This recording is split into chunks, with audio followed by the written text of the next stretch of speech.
So hello guys, welcome to study I Q. देखो एक बार वापस से ऑडिबिलिटी एंड विजिबिलिटी को कंफर्म करके, am I visible as well as audible? अब कुछ इशू है तो बताओगे? यस, विजिबिलिटी एंड ऑडिबिलिटी ठीक है guys. Anything clear? Yes, right, perfect, good. चलो परफेक्ट, राइट। यार कुछ नेट का इशू है यहाँ पे ना यार, कल से ही हो रहा है, मतलब पूरे एरिया में ही है। आई don't know what has exactly happened, but कुछ मेजर इशू लग रहा है। तो ठीक है, चलो एनीवेज मैंने एचडी से थोड़ा सा कम क्वालिटी कर दिया फिर नेट का। ठीक है, I guess visibility and audibility ठीक रहेगी, इसमें कुछ ज़्यादा इशू नहीं होना चाहिए। ओके, बट अगर कुछ इशू रहेगा तो you will let me know. Okay, so anything clear so far guys? कुछ इशू है तो बताओगे? No, you did not miss anything, मैंने अभी तक चालू ही नहीं किया। ओके, मैंने अभी तक चालू ही नहीं किया। I am going to start right now. तो फिर आपने कुछ मिस नहीं किया, सो डोंट वरी। ओके, हाँ, यस, चलो। Okay, let other people also join in, will start in a minute. अगर आपके कोई डाउट रहेंगे then you will let me know guys. Okay, so anything clear so फार?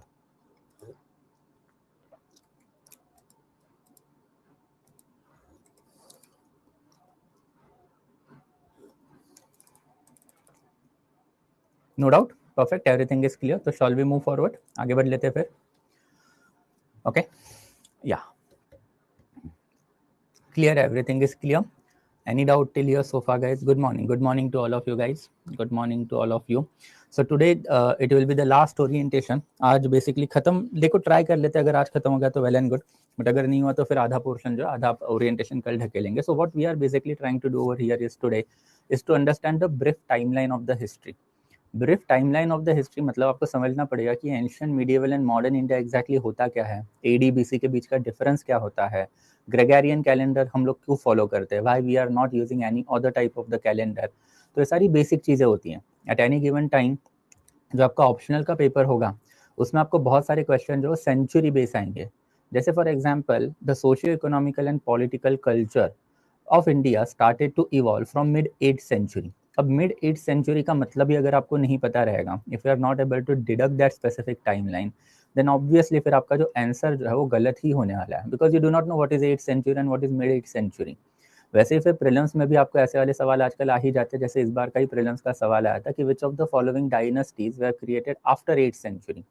तो 8th century आपको नहीं पता कि भाई चालू कब होती है, खत्म कब होती है, देन ऑब्वियसली फिर आप डायनेस्टीज जो है उसका एग्जैक्ट टाइमलाइन जो है वो पता होने के बावजूद ऐसे वाले क्वेश्चन जो हैंडल नहीं कर पाओगे. And that's why this is very basic concept of the history. आपको ये सारी चीज़ें पता होनी चाहिए कि एंशियंट को एंशियंट क्यों कहा जाता है, मीडियल को मीडियवल क्यों कहा जाता है, मॉडर्न इंडिया को मॉडर्न इंडिया क्यों कहा जाता है, what is the brief timeline.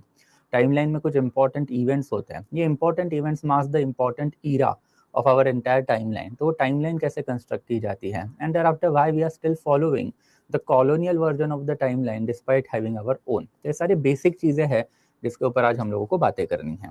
But again आगे जाने से पहले अगर कोई डाउट रहेगा फ्रॉम द प्रीवियस सेशन या फिर कोई जनरल डाउट रहेगा तो you will type it out. I will give you a minute for that. Okay, so anything till here so far guys?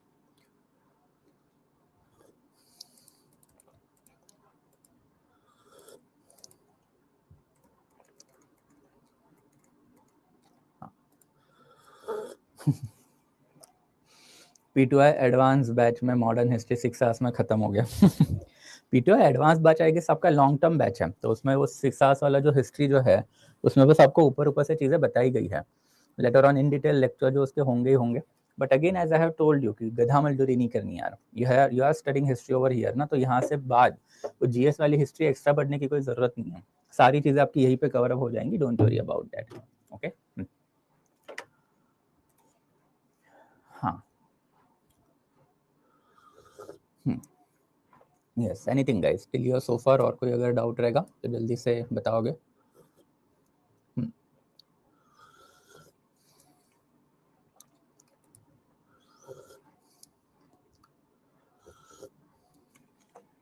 Yes, paper two का भी discussion कल ही हो गया था. ठीक है, yeah, and your session ended unexpectedly and I was unable to log in. ऐसे कैसे हो गया भाई? बाकी लोगों का तो सेशन चल रहा था, तो आई गेस कुछ नेट का इशू आपके यहाँ पे रहेगा आकांक्षा. कुछ सर्वर वर्वर डाउन हो गया होगा, इसके वजह से वो गड़बड़ हुई होगी. बट कल का रिकॉर्डेड वर्जन आपके पास अवेलेबल है, और रिकॉर्डेड वर्जन एक बार देख लोगी तो आपको आइडिया आ जाएगा. ओके, नोट्स मेकिंग के बारे में बिल्कुल बात नहीं होगी. मैंने आपको पहले ही बोला था कि नोट्स आपको बनानी ही नहीं है, सारे नोट्स तो मैं आपको प्रोवाइड कर रहा हूँ. तो नोट्स मेकिंग के बारे में मैं क्यों बात करूंगा, बताओ मुझे।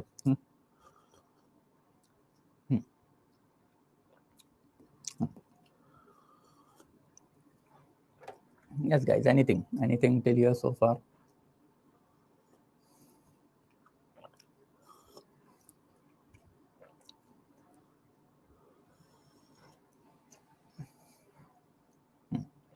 Clear है everything?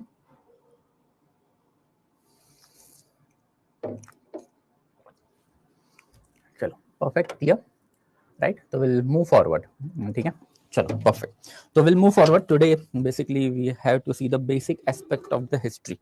Now what are the basic aspect of the history?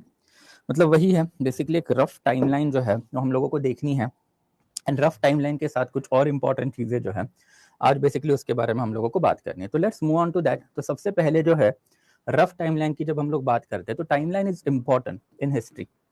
History जो है उसका बेसिकली एक डेफिनेशन हम लोगों ने देखा था कि what is exactly history. History का मतलब होता है हिस्टोरिया, राइट, एंड हिस्टोरिया का मतलब भी हम लोगों ने देखा था टू एनक्वायर। बट इसके साथ साथ हिस्ट्री को हमेशा से क्रोनोलॉजिकल साइंस भी बोला जाता है। क्रोनोलॉजिकल साइंस मतलब यहाँ पे बेसिकली एक क्रोनोलॉजी है, एक इवेंट के बाद दूसरा इवेंट जो होता गया है, एंड इसमें कुछ इंपॉर्टेंट इवेंट है, एंड ये important event marks the beginning of certain important eras of our entire ancient as well as medieval past. जैसे 1947 में इंडिया बिकम इंडिपेंडेंट, तो obviously 1947 is basically a landmark era in our entire ancient as well as medieval as well as modern Indian history. वैसे ही 1707 में Aurangzeb died, and when Aurangzeb died तो उसका मतलब क्या हुआ, तो इंडिया का जो पॉलिटिकल इंटीग्रेशन औरंगजेब ने करके रखा था, as you might be knowing कि औरंगजेब दक्कन में बैठा हुआ था, तो जम्मू कश्मीर से लेके दक्कन तक का एरिया एंड उसके नीचे अप टू कावेरी तक का एरिया औरंगजेब ने अपने अंडर लाया था। And obviously the moment Aurangzeb died, उसके मरने के बाद इंडिया का जो पॉलिटिकल डिसइंटीग्रेशन है, इंडिया के जो छोटे टुकड़े जो है वो पड़ने चालू हो गए, एंड फिर in that capacity 1707 become an important era in our entire history. तो वैसे फिर अगर आप कुछ एंशिएंट टाइम के इवेंट देखोगे तो 232 BC is an important event. Why 232 BC is an important event?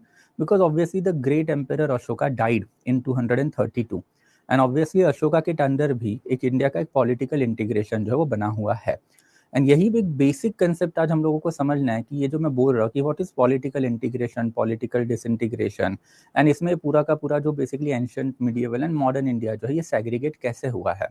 तो इस चीज़ों के बारे में आज हम लोगों को ये वाले ओरिएंटेशन में जो बातें करनी है। तो let's move first of all ये टाइमलाइन क्या होता है, and there after we are also going to see कि टाइमलाइन के साथ साथ ये सेंचुरी जो है बेसिकली वो क्या होती है। तो लेट्स गो एक एक करके जाते हैं। तो सबसे पहले है we are going to talk about timeline. But timeline के बारे में बात करने से पहले you shall be knowing certain things about calendar.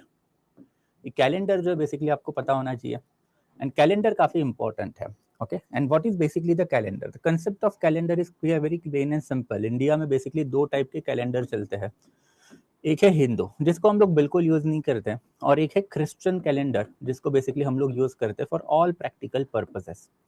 Christian calendar की अगर हम लोग बात करें देन ऑब्वियसली क्रिश्चियन कैलेंडर जो है उसको आप ग्रेगोरियन कैलेंडर भी बोलोगे। ये ग्रेगोरियन कैलेंडर क्या है? देन ऑब्वियसली ग्रेगोरियन कैलेंडर जो है बेसिकली क्रिश्चियन कैलेंडर है जो आप आजकल यूज करते हो। तो इसमें जनवरी से लेके दिसंबर तक के सारे मंथ होते हैं। इसमें रफली बेसिकली 30 से लेके 31 डेज होते हैं। एक साल जो है 365 डेज का होता है। नाउ वाया एस्ट्रोनॉमिकल साइंसेस ये सारी चीजें जो है बेसिकली कंप्लीट हो चुकी है, एंड एस्ट्रोनॉमिकल साइंसेस ने अब ये प्रूव कर दिया है कि भाई पूरे पृथ्वी अर्थ जो है उसको सन के अराउंड रोटेट होने के लिए 365 डेज लगते हैं। And according to this particular science Gregorian calendar जो क्रिश्चियन कैलेंडर भी बोला जाता है ये एकदम क्या है, सटीक है, ये एकदम बेसिकली परफेक्ट कैलेंडर है, एंड दैट्स व्हाई ये वाला कैलेंडर जो है इंडिया में आज यूज भी किया जाता है for all practical purposes. However इसके साथ साथ आपने कभी इंडिया में दूसरे कैलेंडर भी सुने होंगे, जैसे इंडिया के पास अपने खुद के बहुत सारे कैलेंडर हैं जिनको आप बेसिकली हिंदू कैलेंडर के नाम से भी जानते हो। फॉर एग्जाम्पल सबसे इंपॉर्टेंट जो है शका कैलेंडर, ये शका सालिवाहन ईरा या फिर शका कैलेंडर ये हिंदू कैलेंडर माना जाता है, जिसमें बेसिकली चैत्र वैशाख ज्येष्ठ आषाढ़ से लेके फाल्गुन तक के सारे मंथ है। हाउएवर ये वाला जो कैलेंडर जो है ये बेसिकली लूनार कैलेंडर है। ये लूनार कैलेंडर है, मतलब इसमें 727 से लेके 28 डेज ही होते हैं। तो एक जमाने में ऐसा माना जाता था कि अर्थ जो है वो बेसिकली पूरे यूनिवर्स का क्या है, सेंटर है, and since earth is a centre तो अर्थ एंड मून का जो रोटेशनल स्पीड है उसके ऊपर बनाने वाले जो कैलेंडर जो है उसको आप बोलोगे lunar calendar. But now we do know for sure कि earth is not at the center of the universe.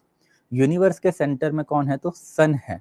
And that's the sun and earth का जो रोटेशन स्पीड होता है उसके हिसाब से आपके कैलेंडर जो है बनने चाहिए। That is basically called as a lunar calendar. तो लूनार कैलेंडर में आपको हमेशा 30-31 डेज ही दिखाई देंगे। बट जब आप सॉरी सोलार कैलेंडर है तो सोलार कैलेंडर में आपको हमेशा क्या दिखाई देंगे? 30-31 डेज ही दिखाई देंगे। एंड ये जो लूनार कैलेंडर है जो बेसिकली मून के अकॉर्डिंग बनता है उसमें 27-28 डेज जो है बेसिकली आपको दिखाई देंगे। एंड एज वी नो कि ये वाला जो कैलेंडर जो है ये बिट फॉल्टी कैलेंडर है। फॉल्टी कैलेंडर मतलब as per the present sciences ये वाला कैलेंडर जो वर्कआउट नहीं हो सकता। And that's for all practical purposes यही वाला कैलेंडर जो है इंडिया में यूज किया जाता है। एंड ये वाले कैलेंडर का एक और ब्यूटी इंडिया में वही है कि बेसिकली यही वाला कैलेंडर जो है इनिशियल लेवल पे कॉलोनियल हिस्टोरियन जो है उन्होंने यूज किया था। ऑब्वियसली जब ब्रिटिशर्स इंडिया में आए थे and we have already seen it was Britishers जिन्होंने इंडिया की अर्लीस्ट हिस्ट्री लिखने का काम किया है। And since Britishers have written the earliest version of our history तो उन्होंने जो कैलेंडर यूज किया वो यही वाला कैलेंडर जो है था। एंड दैट्स ये वाला कैलेंडर जो ये सोलार कैलेंडर भी है। एंड सोलार कैलेंडर होने के साथ साथ ये वाले कैलेंडर के ऊपर कॉलोनियल लोगों ने elaborate deconstruction of our past करके रखा है। तो that's basically we continued with this specific calendar. Having said so फिर भी इसके अलावा इंडिया में ये वाला जो कैलेंडर जो है आज एक गवर्नमेंट ऑफ इंडिया का ऑफिशियल कैलेंडर भी माना जाता है। Official calendar in the sense obviously अब सब कुछ चीजें आप कॉलोनियल लोगों की यूज भी करोगे तो भी आपको इंडियन लोगों को बताना है ना कि भाई ये रूल बुरा था। एंड फिर ये रूल बुरा था तो ऑब्वियसली उनकी चीजें हम लोगों को फॉलो नहीं करनी है। But in any case ultimately थोड़ी सी बेसिक चीजें आपको याद रखनी है। सेकेंड इंपॉर्टेंट एस्पेक्ट जो इसमें है जैसे पहले हम लोगों ने देखा था कि ये कैलेंडर में एक ईज है एंड फिर ये साइंटिफिकली काफी रैशनल कैलेंडर भी है। कौन सा वाला? तो ये वाला। सेकेंड इंपॉर्टेंट एस्पेक्ट जो है is basically related to the problem of the India's history. अब इंडिया की हिस्ट्री में एक प्रॉब्लम क्या है? कोई भी एक कैलेंडर हमको दिखाई नहीं देता है। As you might be knowing कि Hindu religion is a house divided itself. House divided मतलब वर्ण भेदभाव, जाति वाले भेदभाव एंशिएंट पीरियड ऑफ टाइम से यहाँ पे बहुत सारे हैं। एंड दैट्स हिंदू डायनास्टीज में अपने झगड़े जो है यहाँ पे कोई कम नहीं है। एक जमाने में यही पर्टिकुलर लैंड के ऊपर मल्टीपल हिंदू हिंदू के झगड़े जो वही चलते थे। मोस्ट रिसेंटली अगर आपने देखा होगा तो मराठा वर्सेस राजपूताना वाला झगड़ा जो है वो काफी फेमस है। बट इन एनी केस ये झगड़ों की वजह से प्रॉब्लम क्या हुआ कि कोई भी यूनिफाइड कैलेंडर इंडिया में कभी बन ही नहीं पाया। हर एक नया किंग जब आता था तो नया किंग जो है बेसिकली अपना ओन कैलेंडर जो है बना देता था। आपने कुछ कुछ कैलेंडर के नाम सुने भी होंगे। फॉर एग्जाम्पल अपने बेसिकली विक्रमादित्य का कैलेंडर सुना होगा कि विक्रमादित्य का भी अपना एक कैलेंडर था या फिर ईरा था। अपने गुप्ता कैलेंडर जो है बेसिकली इसका बारे में भी सुना होगा। तो ऐसे multiple different different calendars India में हैं। And that really becomes problematic कि इतने सारे अलग अलग कैलेंडर है तो एग्जैक्टली क्रोनोलॉजी डिराइव करना एंड क्रोनोलॉजी डिराइव करके ये किंग का जो है बेसिकली पॉलिसीज उसके ऊपर फिक्स करना। तो यही वाला काम जो है इनिशियल लेवल पे कॉलोनियल हिस्टोरियंस ने भी करना चाहा। ऐसा नहीं है कि उन्होंने डायरेक्टली ये कैलेंडर इंडिया के ऊपर एनफोर्स किया, उन्होंने पहले यही वाले कैलेंडर यूज करना चाहे। बट प्रॉब्लम वही हुआ ना कि जब बेसिकली आप इंडिया के कैलेंडर यूज करते हो तो कोई एक कैलेंडर नहीं है, बथेरे कैलेंडर है। एंड हर एक कैलेंडर जो है उसका कोई तो अपना वाला बेसिकली एक ईरा है। सो फॉर एग्जाम्पल 57 बीसी में किंग विक्रमादित्य नाम का एक किंग था। उसने बेसिकली लोकल शका रूलर को हराया था। एंड शका रूलर को हराने के बाद अल्टीमेटली उसने अपना नया ईरा चालू किया, कैलेंडर चालू किया। मतलब क्या? 57 become 0 for this particular calendar. वैसे ही फिर अल्टीमेटली 78 एडी में देयर वाज 319 एडी में बेसिकली ये गुप्ता किंग जो है बेसिकली उसमें चंद्रगुप्ता जो है असेंडेड द थ्रोन। चंद्रगुप्ता नाम का एक राजा था गुप्ता का, वो किंग बन गया। एंड वो किंग बनने के बाद उसने अपना ही कैलेंडर चालू कर लिया। मतलब 319 जो है ये कैलेंडर के हिसाब से बन गया 0। And that is the problem. और यही प्रॉब्लम आपको पहले बेसिकली समझना पड़ेगा कि कैलेंडर कोई गॉड गिफ्टेड चीज होती नहीं है। कैलेंडर जो है वो भी बनाए जाते हैं, कोई ना कोई तो बंदे ने कभी ना कभी तो कैलेंडर बनाए ही होंगे। ये वाला कैलेंडर इंपॉर्टेंट इसी वजह से बिकॉज ये यूनिफाइड सिंगल कैलेंडर है। मतलब कोई भी क्रिश्चियन डायनेस्टी होगी तो वो वही वाला कैलेंडर जो यूज करती है। एंड दैट्स ये पर्टिकुलर कैलेंडर जो है it is rational also and it is single unified calendar also. But जबकि आप इंडिया के कैलेंडर देखोगे तो इसमें ये वाले प्रॉब्लम होते हैं कि मल्टीपल कैलेंडर हम लोग को मिले हुए हैं। More than 100 such calendars are there. And जब आपके पास 100 से ज्यादा कैलेंडर रहेंगे देन ऑब्वियसली फिर वो कैलेंडर्स में से आप कोई भी टाइमलाइन, कोई भी डेट जो है वो इलेबोरेटली डिराइव कर ही नहीं पाओगे। एंड दैट्स फिर इंडिया में जो भी हिस्ट्री डिकंस्ट्रक्ट की जाती है वो सारी की सारी की जाती है ये ग्रेगरियन कैलेंडर के हिसाब से। ये कैलेंडर को ग्रेगरियन इसीलिए बोला जाता है because it was pope Gregory जिन्होंने 14 सेंचुरी में ये वाला कैलेंडर जो फाइनलाइज करने का काम किया था। तो दैट्स क्रिश्चियन कैलेंडर को ग्रेगरियन कैलेंडर भी बोला जाता है। एंड दैट्स हम लोगों को यही वाला कैलेंडर जो यूज करना है बिकॉज यही कैलेंडर कॉलोनियल हिस्टोरियन ने सबसे पहले यूज किया। इंडिया के कैलेंडर्स में इनहेरेंटली डिफॉल्ट है कि यूनिफाइड कैलेंडर नहीं है, मल्टीपल कैलेंडर्स है। एंड हर एक कैलेंडर के टाइमलाइन एंड डेट जो अलग अलग तरीके से लिखे हुए हैं। तीसरा इंपॉर्टेंट एस्पेक्ट जो है कि nationalist version of historian and there after even Marxist version of historian, जो दोनों देसी स्कूल हैं, इंडिजिनियस स्कूल है, इन्होंने भी हमेशा जब हिस्ट्री लिखी तो ग्रेगरियन कैलेंडर का ही हेल्प लिया बिकॉज ऑब्वियसली पहला वर्जन ऑफ द हिस्ट्री जो कॉलोनियल हिस्ट्री है वो यही कैलेंडर के अकॉर्डिंग लिखा हुआ था। तो उसमें अगर छेड़छाड़ करने जाओगे तो और ज़्यादा गड़बड़ जो है वो होती। तो दैट्स यही वाला calendar for all practical purpose आपको इंडिया में दिखाई देगा। तो आपको टाइमलाइन समझने से पहले ये समझना पड़ेगा कि what we are exactly using over here is basically the Gregorian calendar. And Gregorian calendar कोई रॉकेट साइंस है नहीं, ये आप, आज और हम, डिस्पाइट आपको कितना भी हिंदू होने पे गर्व हो, हम यही वाला कैलेंडर यूज करते हैं। आपके बर्थडे से लेके न्यू ईयर से लेके जितने भी फेस्टिवल है सब यही कैलेंडर के अकॉर्डिंग जो सेट हो चुके हैं बिकॉज ये कैलेंडर रैशनल है। रैशनल है मतलब ये साइंटिफिकली प्रूवन कैलेंडर है, जबकि इंडिया का कोई भी कैलेंडर साइंटिफिकली प्रूवन अभी तक नहीं हो पाया है। एंड प्रूवन ना होने के साथ साथ इंडिया के जितने भी कैलेंडर है उसमें एक इनहेरेंट डिफॉल्ट लाइन वही है कि हर एक राजा आता है वो अपना एक नया कैलेंडर बना देता है। एंड नई कैलेंडर वो जब बनाएगा तो उसके पहले वाली चीज़ें ना लिखेगा ना उसके पहले वाली चीज़ों को कोई ध्यान देगा। And that's it becomes very difficult to arrive at a certain conclusion by using Indian calendar. And that's why Indian calendar जो हम लोग यूज़ नहीं करते, इसको बस हम लोगों ने नाम के लिए जो है बेसिकली जिंदा रखा हुआ है। एंड ये जिंदा रखने के पीछे भी अल्टीमेटली हम लोगों को हम लोग लेटर ऑन देखेंगे भी कि एक मिसकंसेप्शन हमेशा से ही रहा है कि एक ज़माने में इंडिया का जो गवर्नमेंट है वो विक्रमादित्य कैलेंडर यूज़ करता था। लेटर ऑन शका कैलेंडर जो इन्होंने यूज़ करना चालू कर दिया। एंड आजकल के टाइम पे तो कैलेंडर को शका सालिवाहन भी बोला जाता है। ये सारी प्रॉब्लम इसी वजह से है बिकॉज 1947 1950 में जब इंडिया इंडिपेंडेंट बना था तब वर्जन्स ऑफ हिस्ट्री उतने ज़्यादा नहीं थे। इंडियंस को 1947-50 में भी अपने पास्ट के बारे में इतनी ज़्यादा आइडिया नहीं थी। एंड इन दैट कैपेसिटी ये माना जाता था कि शका जो है वो इंडिया की डायनेस्टी है, जबकि लेटर ऑन अब ये इलेबोरेटली प्रूव हो चुका है कि शका जो है बेसिकली कि कोई इंडिया की डायनेस्टी नहीं है, ये पर्टिकुलर डायनेस्टी है, फॉरेनर डायनेस्टी है। एंड ये कैलेंडर हम लोगों ने अडॉप्ट किया है। उसका पहले का रीज़न ये था कि कनिष्क नाम का किंग था, यानी कनिष्क नाम के किंग ने शका को 78 एडी में हराया था। एंड इट वाज कंसिडर कि यही कनिष्क ने ये शका कैलेंडर बनाया हुआ था।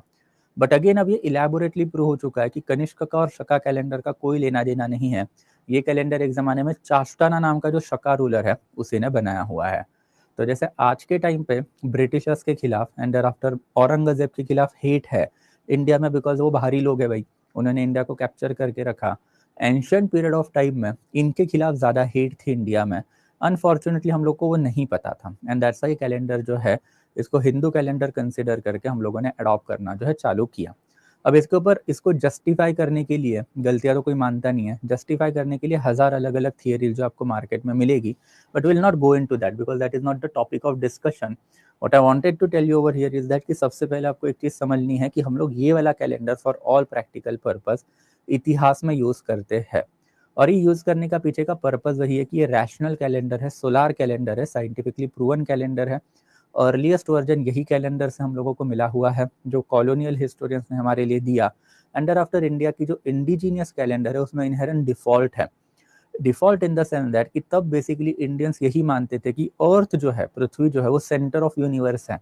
एंड दैट्स वाई जितने भी कैलेंडर है वो लूनार कैलेंडर बने। एंड लूनार कैलेंडर का प्रॉब्लम ही वही होता है कि उसमें 27 से 28 डेज ही होते हैं, उससे ज़्यादा नहीं होते। तो अल्टीमेटली हुआ क्या कि जो बेसिकली ऑलमोस्ट 30 टू 40 डेज जो आपके कैलेंडर में कम हो जाते हैं। एंड जिसकी वजह से आपका कैलेंडर जो है ना वो रैशनल नहीं बन पाता है according to the sciences. And that's ये वाला जो एस्पेक्ट है हमारे कैलेंडर में रहा है। And after multiplicity of the calendar जो इंडिया में आपको दिखाई देंगे, हर एक राजा आया अपने आप को ग्रेट ही समझता है। एंड ग्रेट समझने के साथ साथ नया कैलेंडर जो है बेसिकली ला के रखता है, जिसकी वजह से प्रॉब्लम क्या हुआ कि क्रोनोलॉजी असर्टन करना बिकम्स क्वाइट डिफिकल्ट।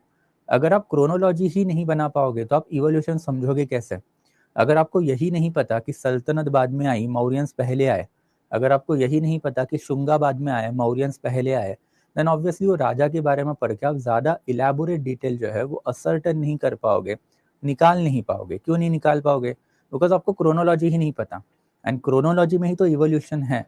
वही तो इवोल्यूशन हम लोग को अल्टीमेटली पढ़ना रहता है कि सोसाइटी में आज अगर दलित कम्युनिटी है तो भाई क्यों है, सोसाइटी में आज अगर हिंदू मुस्लिम के बीच में राइट्स है तो क्यों है, सोसाइटी में आज फॉर एग्जांपल अगर डेमोक्रेसी पार्लियामेंट्री सिस्टम है तो भाई क्यों है। तो ये सारी चीज़ें आपको जब तक इवोल्यूशन नहीं समझेगा इंडिया का तब तक नहीं समझ में आने वाली है। And that's why chronology is important, and that's why फिर एक बाहरी calendar that is Christian calendar या फिर ग्रेगरियन कैलेंडर की हेल्प जो है इस पर्पस के लिए ली गई है। तो I hope it is quite clear कि सबसे पहले कैलेंडर वाला कंसेप्ट जो है, इसमें अगर कोई डाउट रहेगा तो जल्दी से फिर बताओगे। ओके हाँ, okay so anything clear so far? हाँ, ओके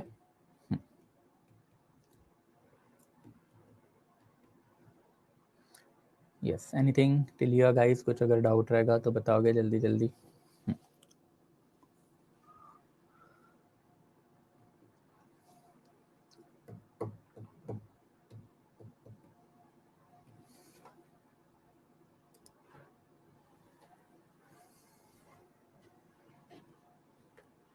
हाँ, लूनार वाला कैलेंडर का मतलब होता है बेसिकली जो basically earth and moon, moon is basically lunar, right? So lunar is basically the term associated with the moon. Earth and moon के rotation के ऊपर जो कैलेंडर बनते हैं वो बनते हैं लूनार। ये लूनार कैलेंडर में बेसिकली आपको 27 से 28 डेज दिखाई देते हैं। तो इंडिया के मेजॉरिटी कैलेंडर लूनार कैलेंडर है, जबकि आपको सोलार कैलेंडर लगेगा। ये सोलार कैलेंडर मतलब बेसिकली सन एंड अर्थ के रोटेशन के ऊपर क्या किया जाता है, देन इसको बेसिकली बनाया जाता है। तो दैट इज बेसिकली क्रिश्चियन या फिर ग्रेगरियन कैलेंडर। Got it? हाँ, शका कैलेंडर के बारे में क्या बताऊँ एक बार? नहीं बाबा, कुछ है ही नहीं उसमें कुछ बताने लायक, राइट? सो देयर आफ्टर फिर हाँ, okay perfect, good, everything is clear. Yeah, so there is a question in the PYQ, there was a question in the PYQ related to the Shaka and answer is Kanishk. Yes, because वो PYQ जो है basically 96-97 का PYQ है ना।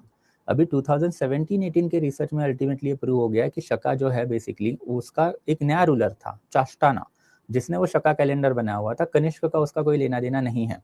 जब ancient में जाएंगे तब इसके बारे में बात करेंगे, नॉट राइट नाउ। पहले आपको उसके लिए एंशियंट समझना पड़ेगा। ओके, अभी के लिए बस ऊपर ऊपर से याद रखना है आप लोगों को। Got it? तो 96 का PYQ निकालोगे, 2017 का करंट अफेयर्स उसमें ऐड नहीं करोगे तो गड़बड़ हो जाएगी ना दोस्त, बराबर की नहीं?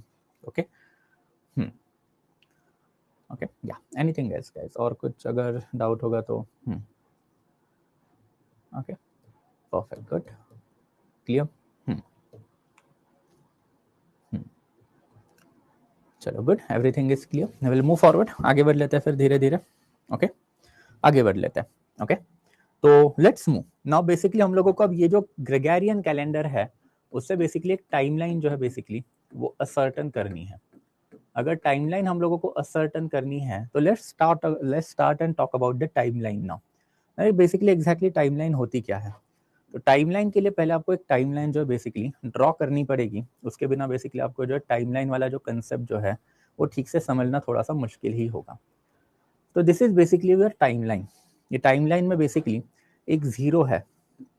जैसा कि आज आपको पता है कि 2023 चल रहा है, बट ऑब्वियसली 2023 आज अगर चल रहा है तो इसका मतलब ये नहीं ना कि 2023 से अगर मैं पीछे जाऊँ तो जीरो पे दुनिया खत्म होगी। तो जीरो में डेफिनेटली कोई ना कोई तो चीज़ जो है बेसिकली हुई है। तो जीरो से लेके वन वाला जो पीरियड है ये कुछ ना कुछ तो चीज़ सिग्निफाई कर रहा है, कुछ ना कुछ तो चीज़ इंपॉर्टेंट है, इसीलिए क्या कर रहा है, ये सिग्निफाई कर रहा है। एंड वही चीज़ अब हम लोगों को देखनी है कि since we are following a Christian calendar, जिसको हम लोग ग्रेगरियन कैलेंडर भी बोलते हैं, तो क्रिश्चियन कैलेंडर या फिर बेसिकली ग्रेगरियन कैलेंडर, इनके लिए क्या सबसे बड़ी चीज़ होगी कि बेसिकली इन्होंने एक पर्टिकुलर टाइम को या फिर एक पर्टिकुलर इवेंट को जीरो असाइन कर दिया, that is beginning of the new era assign कर दिया। तो ये जो beginning of the new era that is zero is basically considered as a birth year of the Jesus Christ. तो Jesus Christ जो है इट इज कंसिडर कि somewhere around zero जो है ही वाज बोर्न। तो जीरो से लेके one वाला जो पीरियड है और his birth is basically considered as what, then zero. Then ये 0 से लेके 1 वाला पीरियड जो क्या हो गया, देन जीसस क्राइस्ट का बर्थ, एंड फिर वहां से लेके अब तक जो है बेसिकली जीसस क्राइस्ट का इरा जो है चल ही रहा है। अब इसके ऊपर थोड़े टाइम में बात करेंगे, बट सबसे पहले जीरो के बारे में वही याद रखना है कि जीरो में एग्जैक्टली ऐसा क्या हुआ भाई। तो क्रिश्चियन रिलीजन के लिए सबसे इंपॉर्टेंट चीज उनका गॉड है, भगवान है, दैट इज जीसस क्राइस्ट है, and in that capacity Jesus Christ जो है is considered as a born in zero, and zero से लेके अब तक फिर 2023 जो है चल रहा है। बट ये टाइमलाइन में कुछ important event as we have already discuss वो आपको डालने जो है वो आने चाहिए। तो लेट्स गो एक बाइक। अगर मैं 2023 से अगर थोड़ा पीछे जाता हूँ देन ऑब्वियसली कभी ना कभी तो जो है 1947 जो आया ही होगा। What happen in 1947? Everybody know कि 1947 में इंडिया बिकम इंडिपेंडेंट। अगर मैं थोड़ा और पीछे जाता हूँ तो कभी ना कभी तो 1857 आया ही होगा। What happen in 1857? Then revolt. ये रिवॉल्ट ऑफ 1857 जो है काफी सिग्निफिकेंट है because British East India Company का राज जो है चला गया, एंड ईस्ट इंडिया कंपनी का राज चला जाने के बाद यहाँ पे अब ब्रिटिश गवर्नमेंट जो है उनका राज इंडिया के ऊपर आया। अगर मैं थोड़ा सा और पीछे पीछे जाता हूँ तो मुझे कभी ना कभी तो 1757 दिखाई देगा। व्हाट हैपन इन 1757? तो 1757 में बैटल ऑफ प्लासी हुआ। बैटल ऑफ प्लासी भी आपने कभी ना कभी तो सुना ही होगा, एंड यही बैटल ऑफ प्लासी में अल्टीमेटली वी कैन से कि ब्रिटिश ईस्ट इंडिया कंपनी का राज जो है वो इंडिया के ऊपर आना चालू हो गया। वैसे अगर मैं थोड़ा और पीछे पीछे जाऊं तो कभी ना कभी तो 1707 आया ही होगा। 1707 is considered as the death of great Mughal emperor Aurangzeb. तो Aurangzeb died in 1707 and that is also a landmark era in our history. उसके भी अगर मैं कभी ना कभी तो पीछे जाऊं तो कभी ना कभी तो मुझे एक और डेट मिलती है, that is 1526. What happened in 1526? Then obviously 1526 में बाबर का इन्वेजन जो इंडिया के ऊपर हुआ, एंड ऑब्वियसली जब बाबर का इन्वेजन इंडिया के ऊपर हुआ तो ग्रेट मुगल्स जो है उन लोगों का राज जो है इंडिया के ऊपर चालू हो गया। वैसे मैं इससे भी अगर पीछे पीछे जाऊं तो कभी ना कभी तो 1206 जो है बेसिकली आया ही होगा। What happened in 1206? Qutbuddin Aibak ने दिल्ली सल्तनत जो है वो इंडिया में एस्टेब्लिश की। वैसे में अगर कुछ और पीछे जाता हूं तो 1206 के पहले कुछ इंपॉर्टेंट डेट जो है that is basically 1192। Battle of Tarai नाम की एक चीज हुई थी जिसमें अल्टीमेटली पृथ्वीराज चौहान जो है वो हार गया, एंड पृथ्वीराज चौहान हारने के बाद जो महमूद घुरीद जो है उसका बेसिकली राज जो है इंडिया के ऊपर चालू हो गया। वैसे अगर मैं थोड़ा बहुत और पीछे जाऊं तो कभी ना कभी तो 1000 आया होगा। 1000 में क्या हुआ भाई? तो गजनी का नाम आपने कभी सुना होगा। तो गजनी ने इंडिया के ऊपर टोटल 17 इन्वेजन किए थे इन बिटवीन 1000 से लेके 1027 एडी के बीच में। तो ये वाला जो पीरियड है वो भी काफी सिग्निफिकेंट है कि गजनी के इन्वेजन इंडिया के ऊपर चालू हो गए। वैसे ही मैं थोड़ा सा और पीछे जाऊं देन कभी ना कभी तो 712 वाला पीरियड जो है वो आया ही होगा। Why is 712 so important? Because this particular period में इंडिया के ऊपर पहला Islamic invasion that is Mahmud bin Qasim का इन्वेजन जो है वो हुआ, and it is basically considered as a first invasion on our country और first Islamic invasion on our country. वैसे मैं थोड़ा सा और अगर इसके पीछे जाता हूँ तो 712 के पीछे अगर मैं जाता हूँ तो समवेयर अराउंड 647 एडी आया होगा। What happened exactly in 647 AD? आपने कभी हर्षवर्धन का नाम सुना होगा। तो Harshavardhana is considered to have died in 647।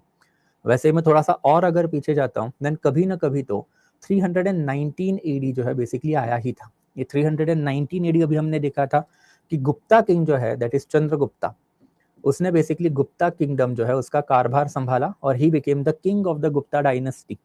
वैसे ही अगर मैं थोड़ा सा और अगर पीछे जाऊँ इससे तो कभी ना कभी तो है मुझे एक और टाइमलाइन बेसिकली मिल ही जाता है, दैट इज बेसिकली 140 से लेके 150 के बीच वाला टाइमलाइन। इस पर्टिकुलर पीरियड में ग्रेट एम्परर कनिष्क जो है उसका रेन इंडिया के ऊपर हुआ था।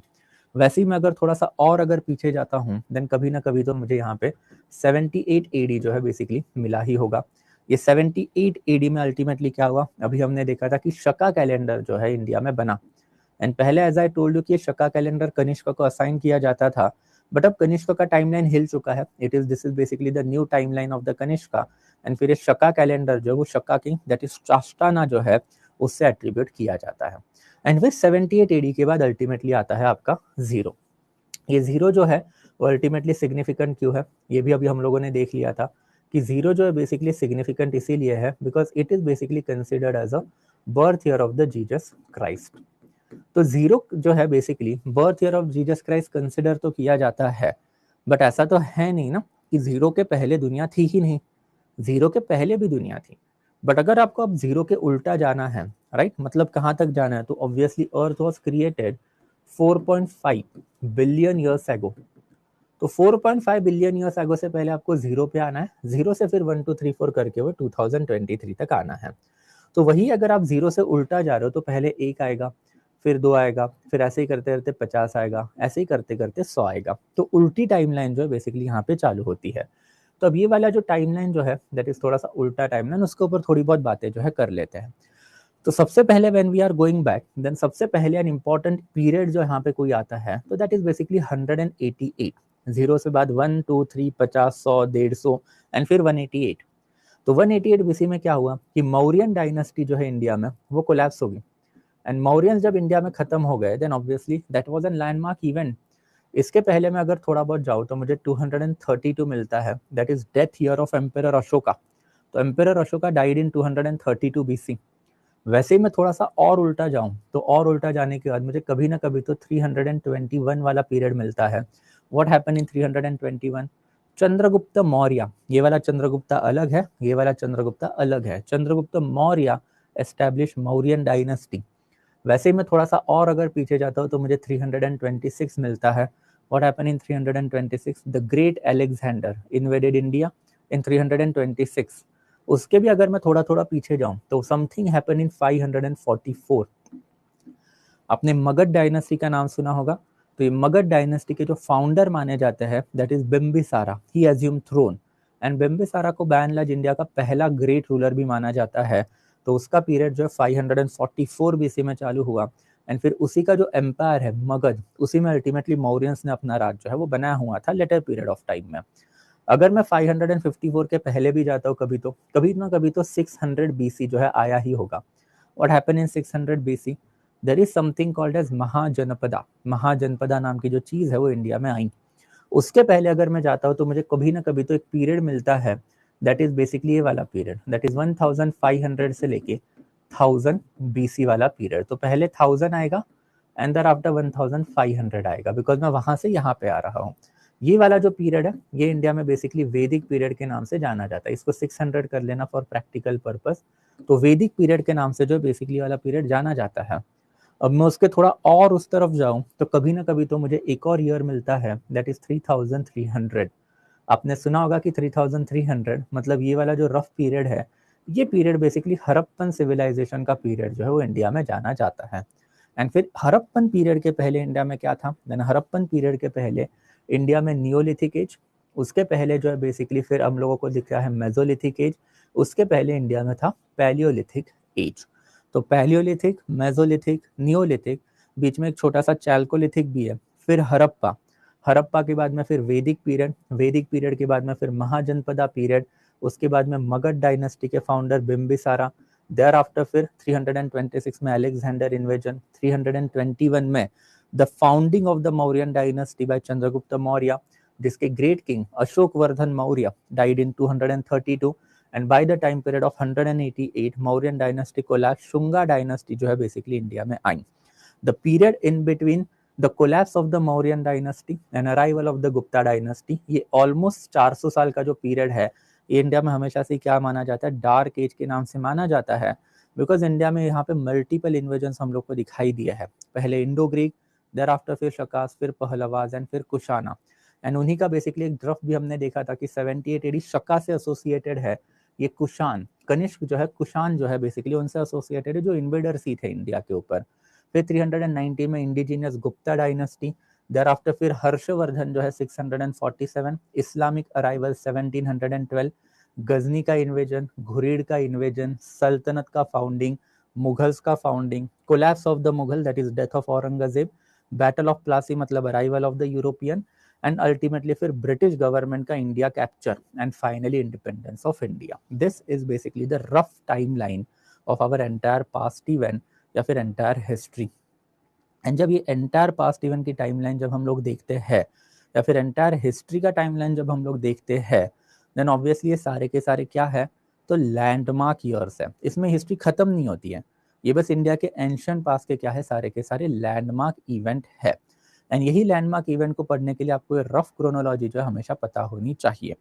एंड जब आप रफ क्रोनोलॉजी की बात करोगे तो ऑब्वियसली आपके पास फिर कुछ टर्म आएंगे, दैट इज ये बीसी वाला टर्म एंड आफ्टर ये एडी वाला टर्म। तो ये बीसी एंड आफ्टर एडी वाले टर्म जो है बेसिकली सिग्निफाई क्या करते हैं, अब वो देखेंगे।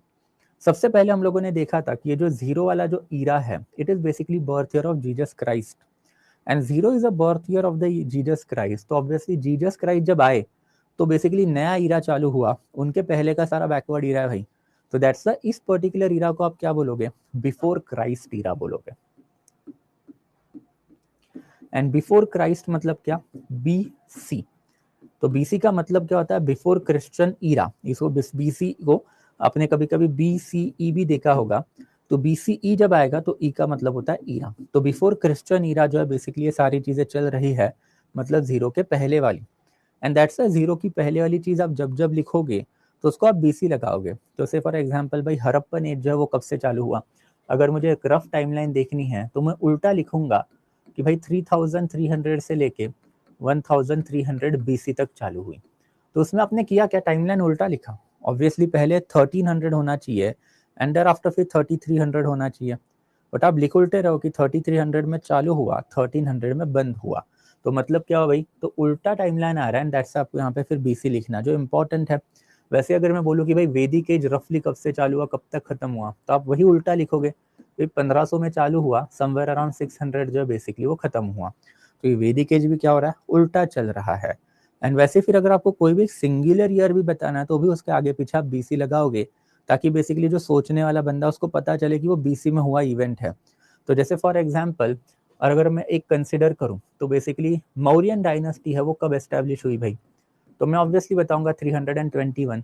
बट अगर मैंने ये 321 के पीछे बीसी नहीं लगाया तो ऑब्वियसली फिर 321 जैसा एक पीरियड आपको यहाँ पे भी तो दिखाई देगा। तो हो गई ना कंफ्यूजन। अगर आप बीसी नहीं लगाते हो देन ऑब्वियसली फिर वो 321 में कंसिडर कर सकते हो कि गुप्ता से भी एसोसिएटेड कोई चीज होगी। तो दैट्स 321 बीसी आप लिखोगे तो you will get to know कि भाई चलो मौर्यंस के अराउंड वाला कुछ हो रहा है। एंड अगर आपको 321 एडी लिखना है तो ऑब्वियसली एडी में आप सिग्निफाई करोगे क्या, तो ऑब्वियसली गुप्ता पीरियड जो है उसके अराउंड कुछ हो रहा है। बीसी लगाया तो मौर्यन, एडी लगाया तो गुप्ता। तो यही एक बेसिक डिफरेंस है, आपको समझना पड़ेगा कि बीसी जब जब आप लगाओगे तो आप बिफोर क्राइस्ट की बात कर रहे हो, दैट इज जीरो से पहले वाले जो पीरियड है उसकी बात कर रहे हो। एंड आफ्टर जीरो के बाद वाला पीरियड क्या माना जाता है, फिर इसको आप बोलते हो एनो डोमिनियो, या फिर एनो डोमिनो भी बोला जाता है। ये एक लैटिन वर्ड है एनो डोमिनो, मतलब basically current era. Current era को शॉर्ट फॉर्म में सीई भी लिखा जाता है। एंड फिर इसका एक इंग्लिश वर्ड भी है, that English word is basically what, then obviously after Christ. तो आफ्टर क्राइस्ट जो है बेसिकली बहुत ही कम यूज किया जाता है, but for all practical purpose यही लैटिन वाला जो वर्ड है anno domino, that is current era, इसको आप बेसिकली क्रिश्चियन ईरा जो है वो भी बोलोगे। तो करंट ईरा या फिर Christian era, this is basically your CE. तो ये बेसिकली सीई या फिर एडी, ये वाले वर्ड जो ये वाले ईरा के लिए लगाए जाते हैं। तो बहुत जगह पे आपको सीई वाला वर्ड भी दिखाई दिया देगा या फिर एडी भी दिखाई देगा। तो जहां जहां पे आप एडी लगाओगे तो इसका मतलब भाई जीरो के बाद में हुए इवेंट है, क्रिश्चियन कैलेंडर के अकॉर्डिंग जीसस क्राइस्ट बॉर्न होने के बाद हुए सारे के सारे इवेंट है। And that is the basic difference between BC, that is before Christ, and AD, that is anno dominio. I hope it is quite clear कि जब मैं टाइमलाइन की बात करते हैं तो ये टाइमलाइन एग्जैक्टली होती क्या है, एंड ये टाइमलाइन के हिसाब से ये सारे के सारे इवेंट जो है वो कंस्ट्रक्ट कैसे किए जाते हैं, एंड ये इवेंट जो है बेसिकली इसका एक रफ क्रोनोलॉजी जो है बेसिकली कैसे निकाला जाता है। तो यहाँ तक अगर कोई डाउट रहेगा then you will let me know now guys. So anything till here so far, okay. So यहाँ तक कुछ डाउट होगा तो बताओगे अभी के लिए। Take a minute also side by side, अगर कोई भी डाउट होता है then you will let me no.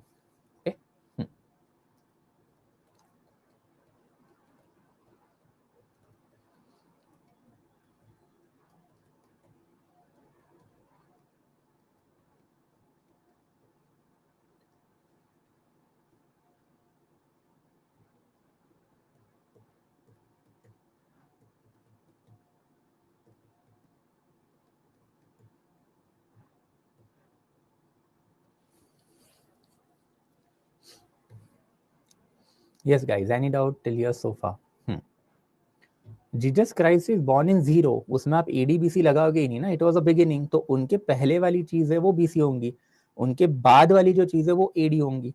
तो जीसस क्राइस्ट को ये बीसी एडी लगा रहे हो आप, मेरे को समझ नहीं आ रहा। He himself is an era, तो उनको आप एडीबीसी नहीं लगाओगे, उनके पहले वाले बीसी, उनके बाद वाले जो है बेसिकली एडी।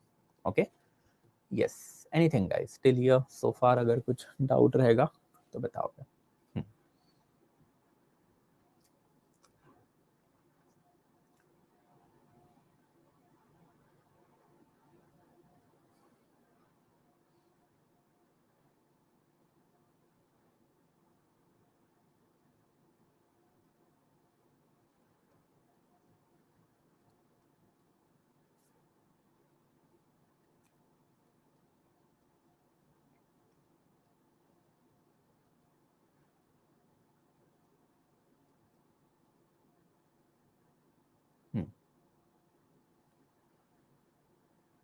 हाँ, AD is after death. No, no, no. AD is not after death. Jesus Christ जो basically he died somewhere around 38. तो जीरो से लेके जब आप 38 पे आओगे तो 38 पे बेसिकली जीसस क्राइस्ट डाइड, जबकि उनका बर्थ ईयर जो है बेसिकली वो माना जाता है एडी। एनो डोमिनो का मतलब आपको करंट ईरा समझना है। एक चीज हमेशा समझो कि we do know for sure कि एक जमाने में lord Krishna also died, Pandava Kaurava also died, Shiva also died, Vishnu also died, Parvati also died. But कोई भी धर्म ये कभी नहीं मानेगा कि भाई हमारे गॉड जो मर चुके हैं। तो बेसिकली भले ही वो भगवान मर चुके हैं बट फिर भी उनको क्या किया जाता है, जिंदा ही कंसिडर किया जाता है, कि ओनली उनकी बॉडी जो है वो उन्होंने त्याग दी है, वो बॉडी खत्म हो गई, उनका सोल जो अभी तक जिंदा है। एंड दैट्स फिर ये वाला जो कंसेप्ट आपको थोड़ा सा समझना पड़ेगा, स्पिरिचुअलिस्टिक कंसेप्ट है कि भगवान मरते नहीं है। तो एडी का मतलब आफ्टर डेथ आप लगा ही नहीं सकते, because Jesus Christ has never been died according to this religion. तो जैसे हम ये नहीं मानते कि श्री कृष्ण भगवान जो है बेसिकली ही डाइड, हम नहीं मानते कि भाई शिव भगवान जो ही डाइड। तो बेसिकली क्यों नहीं मानते हैं? Because we have that concept कि भाई उनकी बस बॉडी जो है वो खत्म हो चुकी है, उनका जो सोल जो है वो अभी भी बेसिकली क्या है, यूनिवर्स में अभी भी जिंदा है। एंड वैसा ही वाला कंसेप्ट इनके पास भी है, दे विल नेवर कंसिडर कि जीसस क्राइस्ट डाइड। तो डेथ जो है गॉड के साथ एसोसिएट होती ही नहीं है, पहले आप ये समझो। एंड दूसरा चीज जो एनो डोमिनो, ये एक लैटिन वर्ड है। लैटिन वर्ड का मतलब होता है करंट ईरा, मतलब भाई क्राइस्ट अभी तक जिंदा है। एंड सिंस क्राइस्ट इज जिंदा देन ऑब्वियसली उनका ईरा अभी तक चल रहा है ना, तो क्रिश्चियन ईरा या फिर क्राइस्ट ईरा जो है चल रहा है। तो इसके लिए आप करंट ईरा बोलोगे या फिर क्रिश्चियन ईरा बोलोगे, ये इंग्लिश वाले वर्ड है। दैट्स आपको बहुत जगह पे सीई लिखा हुआ भी दिखाई देगा, बट लैटिन वर्ड जो है that is basically anno domini, ये एडी जो है ये वाला वर्ड भी चलता है। तो I hope it is quite clear, right? Yes.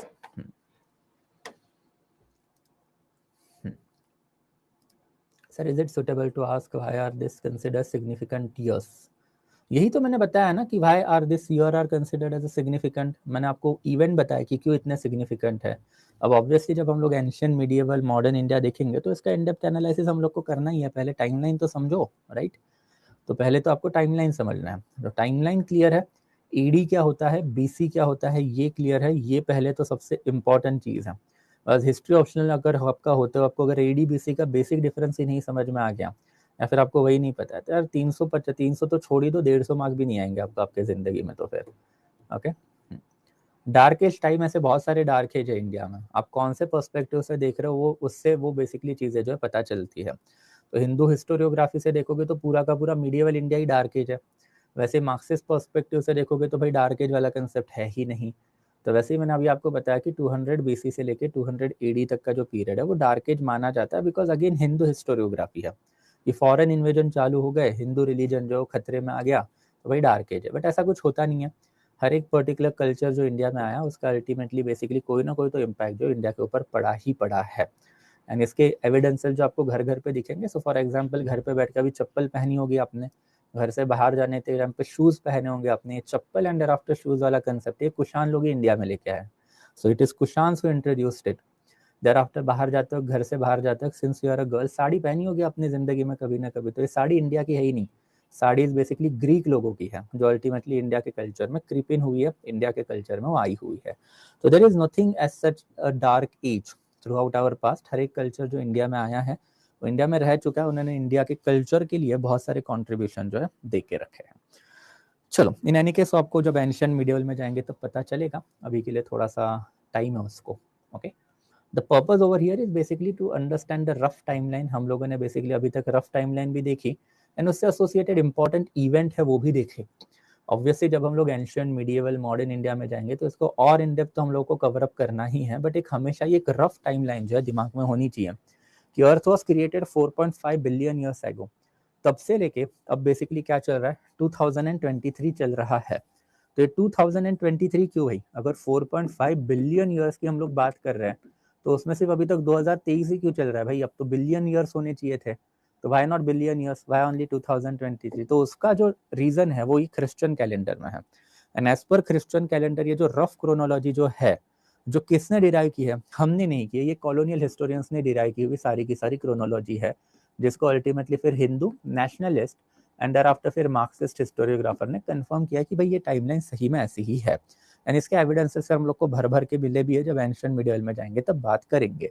And फिर यही सारे इवेंट जब आप टाइमलाइन पे डालते हो तो टाइमलाइन में डालने के बाद इसमें से कुछ इवेंट हम लोगों ने एंशिएंट कंसिडर कर लिए, कुछ इवेंट हम लोगों ने मीडिएवल कंसिडर कर लिए एंड कुछ इवेंट हम लोगों ने क्या कंसिडर कर लिया, देन ऑब्वियसली फिर मॉडर्न कंसिडर कर लिए. तो अगेन ये कोई गॉड गिफ्ट है या फिर भगवान ने दिया हुआ तो डिवीजन नहीं है. यही हिस्टोरियन है, कॉलोनियल मार्क्सिस्ट नेशनलिस्ट और हिंदू हिस्टोरियोग्राफर, जिन्होंने ये डिवीजन किया है. एंड वही डिवीजन तो हमको समझना है कि भाई इसमें से कोई ना कोई तो ऐसा इवेंट हुआ ही होगा जो इवेंट को अल्टीमेटली इन लोगों ने एंशिएंट बोलने चालू किया. मतलब वो इवेंट के पहले वाले सारे इवेंट एंशिएंट भाई, उसके बाद के सारे इवेंट मीडिएवल. एंड मीडिएवल भी कहीं ना कहीं पे तो खत्म हुआ कि इसके पहले के सारे इवेंट क्या है भाई, मीडिएवल है, एंड इसके बाद के सारे इवेंट जो है बेसिकली मॉडर्न है. तो वही वाली चीज धीरे धीरे समझेंगे, बट यहाँ तक अगर कोई डाउट रहेगा then you will let me know. Okay okay या यस, ठीक है. सर तो इंडियंस का ड्रेस क्या था? इंडियंस बेसिकली फिर जो है बेसिकली लॉइन, अगर लड़का देखोगे तो लॉइन पहनते थे. लॉइन क्लोथ इज बेसिकली आज के टाइम पर आप उसको बेसिकली धोती या फिर लुंगी बोलते हो. तो जो मेल ड्रेसिंग पैटर्न है वो बेसिकली अपर बॉडी जो हमेशा ओपन रहती थी कमर के ऊपर की, नीचे जो है बेसिकली लॉइन क्लोथ होता था. एंड देयर आफ्टर फीमेल जो है वो बेसिकली ब्लाउज एंड स्कर्ट पहना करती थी. तो दैट वाज द कॉमन ये जो है ड्रेस ऑफ द फीमेल. तो एक बेसिकली लॉन्ग स्कर्ट हुआ करता था एंड देयर आफ्टर जो ऊपर जो बेसिकली ब्लाउज पीस हुआ करता था. तो that was the dressing pattern of the female. Got it? Yes. अब पूछोगे सर शर्ट कहाँ से आया, देयर आफ्टर फिर ये बाकी के क्लोथ कहाँ से? तो मोस्ट प्रॉब्ली कुशान से.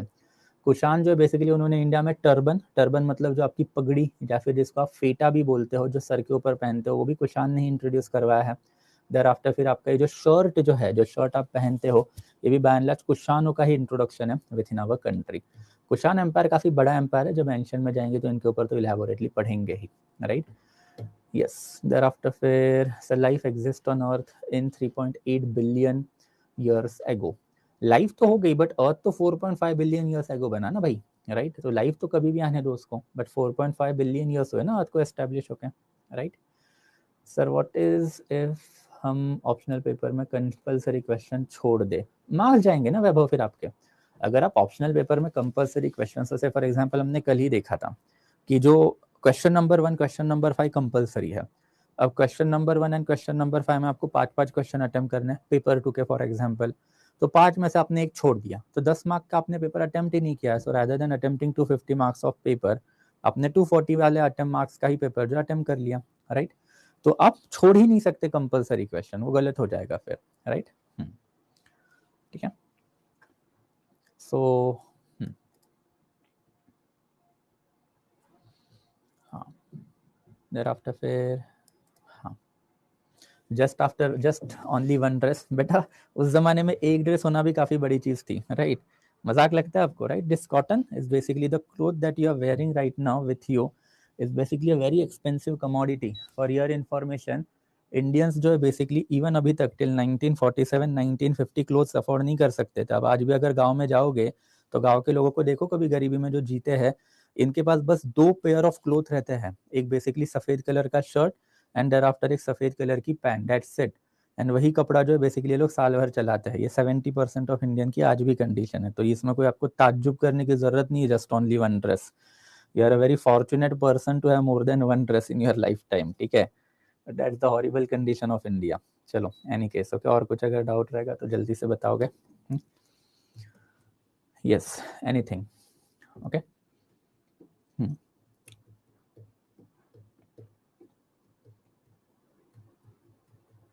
ये तो मेरी भी कंडीशन है। ठीक है, मतलब वही है, गांव के टाइम, गांव के साइड में यार होता है यार, मतलब you have not seen India till now, right? आप बहुत ही बेसिकली प्रिविलेज फैमिली से बिलोंग करते हो and you are really unaware of the condition of India, so I feel pity for you. Okay, या कि आप कभी घर से बाहर ही नहीं निकलते, आपने इंडिया अभी तक समझा ही नहीं है। ओके, कभी गांव के साइड में जाओ, फिर आपको पता चलेगा भाई पैसे भी लगते हैं कपड़े खरीदने के लिए, पैसे नहीं होते इंडियंस के पास, majority of them 70% Indians are still living in a village. Village में रहने के बाद बेसिकली आपको कंडीशन तो पता ही है कि एक साल में एक ही बार कपड़ा खरीदा जाता है, वो भी दिवाली के टाइम पे, दैट्स इट। दिवाली के अलावा कपड़े नहीं खरीदे जाते, और वो भी एकदम ही बेसिकली सस्ते वाले कपड़े होते हैं, एंड फिर वही कपड़े जो है साल भर चलाने हैं।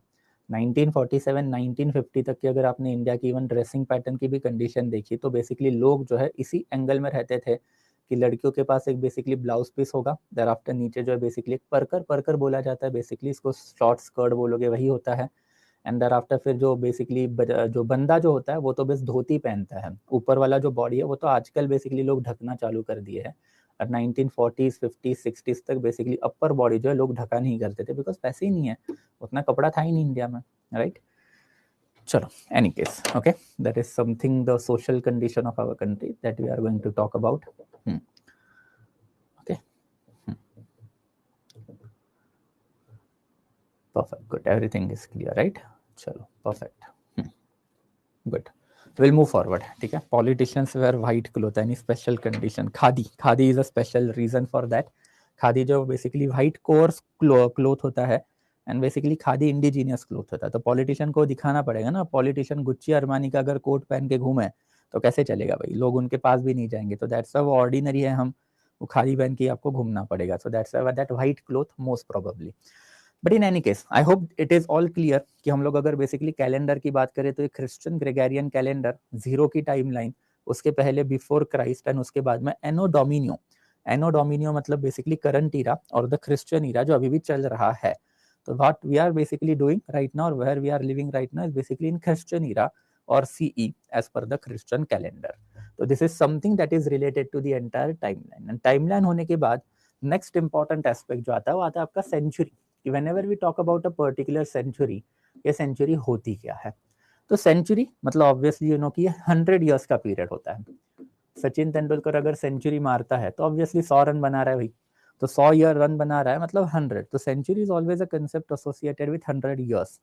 तो 100 years is equal to century, और इस सेंचुरी को याद रखने के लिए बस एक ही ट्रिक है जिसको आपको थोड़ा सा याद करना पड़ेगा। सो से फॉर एग्जाम्पल, अभी के लिए हम बोलते हैं कि India is living in 21st century, तो India is living in 21st century, तो भाई 21st सेंचुरी का टाइम पीरियड क्या है ना? तो अगर हम लोग बोले कि India is living in 21st century, तो उसको 21 जो है उसको आपको एंड में रखना है, और उसके पहले का 100 साल का पीरियड, तो ये बन जाता है आपका क्या, देन ऑब्वियसली 21st सेंचुरी। वैसे ही चलो हम लोग देखें कि भाई 20th सेंचुरी की अगर हम लोग बात करें, तो 20th सेंचुरी क्या होती है भाई? तो 20th मुझे लास्ट में रखना है, उसको 2 जीरो जोड़ना है, दैट इज 100 जोड़ना है, एंड देयर आफ्टर उसके पहले का 100 साल का पीरियड, मतलब 1901। सिंपल। वैसे ही अगर मैं बोलूँ कि भाई मुझे चाहिए 19th सेंचुरी, तो 19th सेंचुरी का मतलब क्या हुआ? तो मुझे 19 जो है बेसिकली लास्ट में रखना है, उसके पहले का 100 साल का पीरियड, दैट इज 1801। सिंपल। तो this is something that is related to century. चलो कोई तो एक रैंडम सेंचुरी उठाते हैं, so for example 12th century. अब मैंने 12th सेंचुरी उठाई, तो 1200 मुझे रखना है लास्ट में, उसके सागे का जो बेसिकली 100 ईयर का पीरियड, दैट इज 1101। वैसे ही फिर एक और रैंडम सेंचुरी उठाते हैं कि भाई बेसिकली व्हाट इज एक और रैंडम सेंचुरी, तो मैंने उठा ली भाई 4th सेंचुरी। तो अब ये 4th सेंचुरी क्या होती है? तो मुझे 400 जो एंड में रखना है, एंड उसके पहले का 100 ईयर्स का पीरियड, तो ये बन गया मेरा 4th सेंचुरी। कोई तो एक और रैंडम उठाते भाई 9th सेंचुरी, तो 9th सेंचुरी फिर क्या होगा भाई? तो 900 जो मेरा लास्ट में आएगा, उसके पहले का 100 ईयर्स का पीरियड, राइट? तो now you will tell me कि what is the meaning of say for example second century. बताओ, सेकेंड सेंचुरी अगर मैं बोलूं तो what is the time line? You will type it out जल्दी जल्दी कि सेकेंड सेंचुरी का मतलब क्या होता है, फिर अभी बताओगे what is the time period of the second century. हाँ, चलो, गुड गुड, परफेक्ट, राइट। हाँ, परफेक्ट, ओके, हाँ, परफेक्ट, क्या बात क्या बात, चलो सबको आ गया, by and large everyone is right, okay, perfect, good. Perfect, absolutely perfect, right. तो अगर मैं सेकेंड सेंचुरी बोलूँ तो 200 मुझे लास्ट में रखना है, एंड देयर आफ्टर मुझे बेसिकली उसके पहले का 100 साल का पीरियड लाना है, दैट इज 101। तो वैसे ही एक और सेंचुरी उठाते भाई, बताओ मुझे 16th सेंचुरी क्या होती है, type it out. 16th century का मतलब क्या हुआ, बताओ।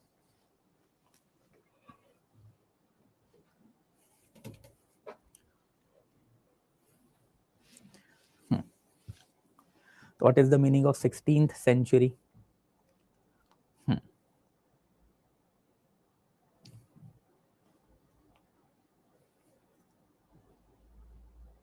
Perfect, right. तो 16th सेंचुरी मतलब आप क्या एंड में रखोगे, और उसके पहले का 100 साल का पीरियड भाई अपने को चाहिए। तो अगर मैं 16th सेंचुरी की बात करता हूँ तो 1600 मेरा एंड में आएगा, एंड देयर आफ्टर उसके पहले का 100 साल का period, that is 1501, this become my 16th century, right. वैसे ही चलो एक और सेंचुरी उठाते हैं, what is the meaning of the 8th century? 8th century का मतलब क्या है भाई, बताओ। 8th सेंचुरी, बताओ इसका मतलब क्या हो गया 8th सेंचुरी का?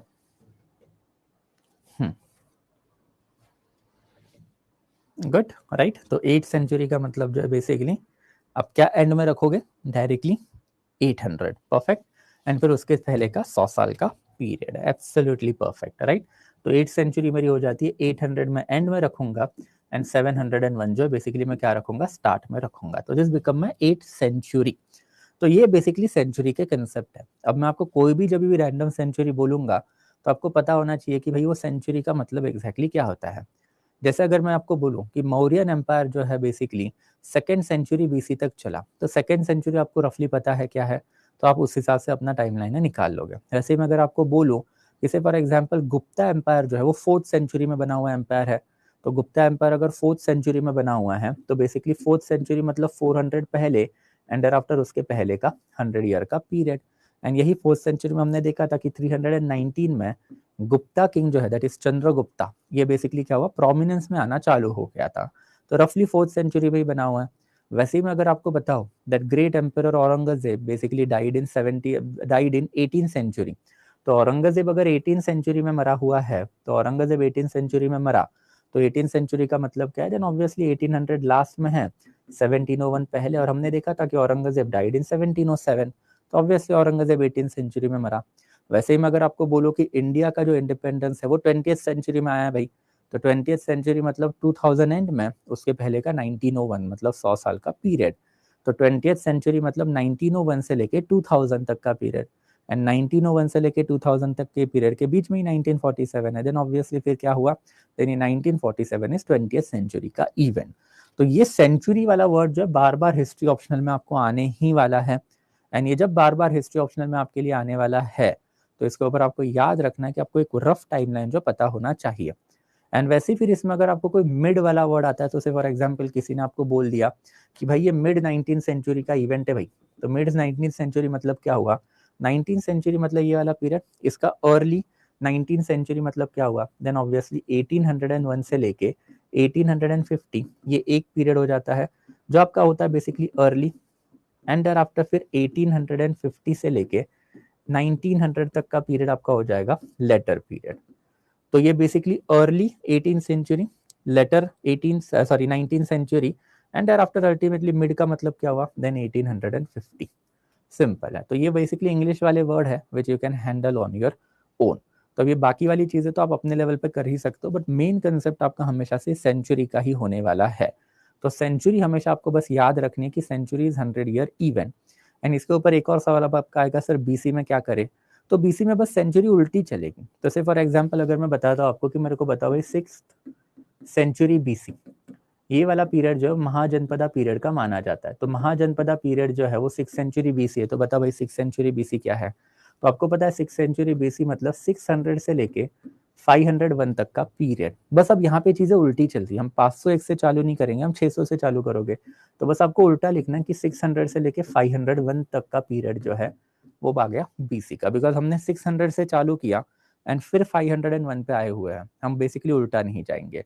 तो बस ये थोड़ा सा आपको जो ध्यान में रखना है कि उल्टा टाइमलाइन चलेगा whenever you are talking about BC, and that sums up your concept of the century. तो सेंचुरी काफी इजी कंसेप्ट है, बस इसमें यही एक ट्रिक जो आपको लगानी है, बट ये सेंचुरी वाला जो पीरियड है ये हमेशा आपके दिमाग में रहना चाहिए, बिकॉज सिलेबस में भी बहुत जगह पे आपको सेंचुरी वाला वर्ड दिखाई देगा, एंड सिलेबस के साथ साथ अल्टीमेटली इवन जो क्वेश्चन पूछे जाएंगे वहां पे भी आपको बहुत टाइम पे जो है सेंचुरी वाला पीरियड दिखाई देगा। अगर सेंचुरी ही नहीं आपको पता, देन ऑब्वियसली फिर जो आप इवेंट लिखोगे, जो आप प्रोसेसेस लिखोगे, जो आप एनालिसिस करोगे, वो मोस्ट प्रॉब्ली गलत ही होने वाला है। एंड दैट्स वाई फिर वाली चीज़ आपको नहीं करनी, अवॉइड करनी है। एंड दैट्स वाई ये बेसिक नॉलेज है जो आपके पास हमेशा होना ही चाहिए कि सेंचुरी क्या होता है, एंड सेंचुरी के साथ साथ बेसिकली टाइमलाइन जो है बेसिकली ये क्या होता है। अब सेंचुरी एंड टाइमलाइन में अगर कोई इशू होएगा, या फिर बेसिकली अगर कोई भी इसमें अगर आपके लिए गड़बड़ रहेगी, अगर कोई और चीज़ अगर आपको चाहिए रहेगी, then you will let me know. But I hope it is quite clear. ये सेंचुरी एंड आफ्टर टाइमलाइन वाले जो कंसेप्ट है ये काफी बेसिक कंसेप्ट है हिस्ट्री के, इसमें कोई रॉकेट साइंस नहीं होता है, तो एकदम ही बेसिक कंसेप्ट है। बट बच्चे को फिर भी पता नहीं होता कि भैया टाइमलाइन जो एग्जैक्टली चल कैसे रही है, एंड आफ्टर ये सेंचुरी का मतलब एग्जैक्टली होता क्या है, राइट। अब यहाँ तक अगर कोई डाउट रहेगा then you will let me know guys. So anything till here so far, यहाँ तक अगर कोई भी डाउट है तो बताओगे। Okay, perfect, clear, right. So century भी क्लियर है, एंड देयर आफ्टर फिर सेंचुरी के साथ साथ टाइमलाइन भी क्लियर है। ये टाइमलाइन जो है बेसिकली आप खुद भी ड्रॉ करोगे अपने पेज पे, और इसको बैठ के ना रट्टा मारोगे। I don't know how you are gonna do it, but ये टाइमलाइन आपके दिमाग में हमेशा क्रिस्टल क्लियर होनी चाहिए। ये जितने भी मैंने आपको इवेंट बताई, ये लैंडमार्क इवेंट है in the entire calendar of the India history. इसका एक प्रोफाउंड इम्पैक्ट जो है वो इंडिया के ऊपर पड़ा हुआ है, एंड यही प्रोफाउंड इम्पैक्ट में ultimately ancient, medieval and modern India जो छुपा हुआ भी है, जिसकी बात अब करेंगे भी हम लोग। बट ये टाइमलाइन जो है वो खुद भी ड्रॉ करनी है, एंड ये इंपॉर्टेंट इवेंट जो है बेसिकली इसको रट लेना है। ये इंपॉर्टेंट इवेंट आपके छूटने बिल्कुल नहीं चाहिए, ये आपको पता ही होने चाहिए, और ये जो बेसिकली आपको करने ही करने हैं। Okay, yes, okay, yeah anything guys till your sofa? Yes, anything till your sofa guys?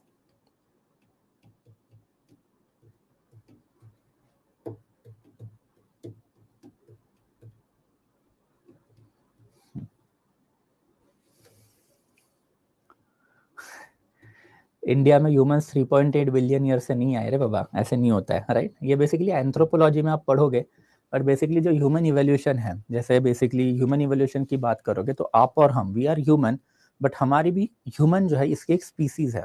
We are basically homo sapien. ये होमोसैपियन जो है पूरे एनिमल वर्ल्ड में सबसे डेडलीस्ट स्पीसीज मानी जाती है, बिकॉज इसने अभी तक more than 10 million other species है उनको एक्सटिंक्ट कर दिया है, मतलब खत्म कर दिया है। तो ये जो स्पीसीज है आपकी और हमारी, ये बेसिकली होमोसैपियन है, and homo sapien are not the only humans available on the earth. Homo sapien के अलावा इंसानों की और हम लोगों को कम से कम 8 या 10 अलग अलग प्रजातियां, दैट इज स्पीसीज है, मिली हुई है। All of them are extinct now. इसमें से आपने कुछ कुछ सुनी भी होगी, जैसे Homo erectus, Neanderthal, there after Denisovan. तो ये जो बेसिकली ह्यूमन स्पीसीज है, अलग अलग ह्यूमन स्पीसीज है जो अब एक्सटिंक्ट हो चुकी है। तो आपका और हमारा जो स्पीसीज है होमोसैपियन, ये होमोसैपियन का जो अर्लीस्ट एविडेंस है 20 लाख साल पहले आना चालू हुआ। तो 20 लाख बीसी के अराउंड जो है बेसिकली होमोसैपियंस इवॉल्व होने चालू हो गए। और अगर आप इंडिया की बात करोगे तो इंडिया में जो अर्लीस्ट ह्यूमन स्कल जो हम लोगों को मिला हुआ है, होमिनिड फॉसिल बोला जाता है इसको, ये समवेयर अराउंड 50-60,000 का मिला हुआ है। बट इवन दो 50-60,000 का अर्लीस्ट स्कल जो है बेसिकली इंडिया में मिला हुआ है, फिर भी बाय एंड लार्ज एंथ्रोपोलॉजिस्ट यही कंसिडर करते हैं कि इंडिया में जो अर्लीस्ट ह्यूमन प्रेजेंस रहेगा वो समवेयर अराउंड 2 लाख बीसी के अराउंड का रहेगा। तो आपकी और हमारी स्पीसीज होमोसैपियन है जो 20 लाख बीसी के अराउंड जो है बेसिकली इवॉल्व होनी चालू हो गई, एंड देयर आफ्टर इनका ह्यूमन प्रेजेंस इंडिया में बेसिकली होमोसैपियन का हम लोग को 2 लाख बीसी के अराउंड दिखाई देता है। तो 2 लाख बीसी के अराउंड वाला जो पीरियड है, उसके आगे वाला पीरियड है, वहां पे इंडिया में हम लोगों को हैबिटेशन जो है दिखाई दिए है। तो ऑब्वियसली आपका नेक्स्ट सवाल होगा, सर फिर ये 20 लाख बीसी का हैबिटेशन कहाँ पे था? तो अफ्रीका में। अफ्रीका में बेसिकली जो ये है आपका, that is basically Kenya and there after Nairobi वाले जो एरियाज है, वहाँ पे बेसिकली माने जाते हैं कि अर्लीस्ट ह्यूमन सेटलमेंट या फिर अर्लीस्ट होमोसैपियन जो है वो दिखाई दिया है। आपने ये स्टेटमेंट कभी सुना भी होगा कि सारे ह्यूमंस अल्टीमेटली अफ्रीका से ही आए हुए हैं। वो इसीलिए सुना जाता है बिकॉज आपका और हमारा जो स्पीसीज है, ह्यूमन स्पीसीज होमोसैपियन, ये इसका अर्लीस्ट प्रेजेंस अफ्रीका में दिखाई दिया, एंड अफ्रीका से अल्टीमेटली पूरे जो बेसिकली अर्थ जो है उसके ऊपर फैले हुए लोग हैं। ओके, या 13 species of humans okay, and Homo sapiens ने सबको मार दिया, yes absolutely, we have killed all other species of the human, that is तो क्वाइट श्योर। इसलिए मैंने आपको बताया ना, our species is the deadliest species on the face of this planet, right. Yes, anything else guys, और कुछ अगर doubt रहेगा?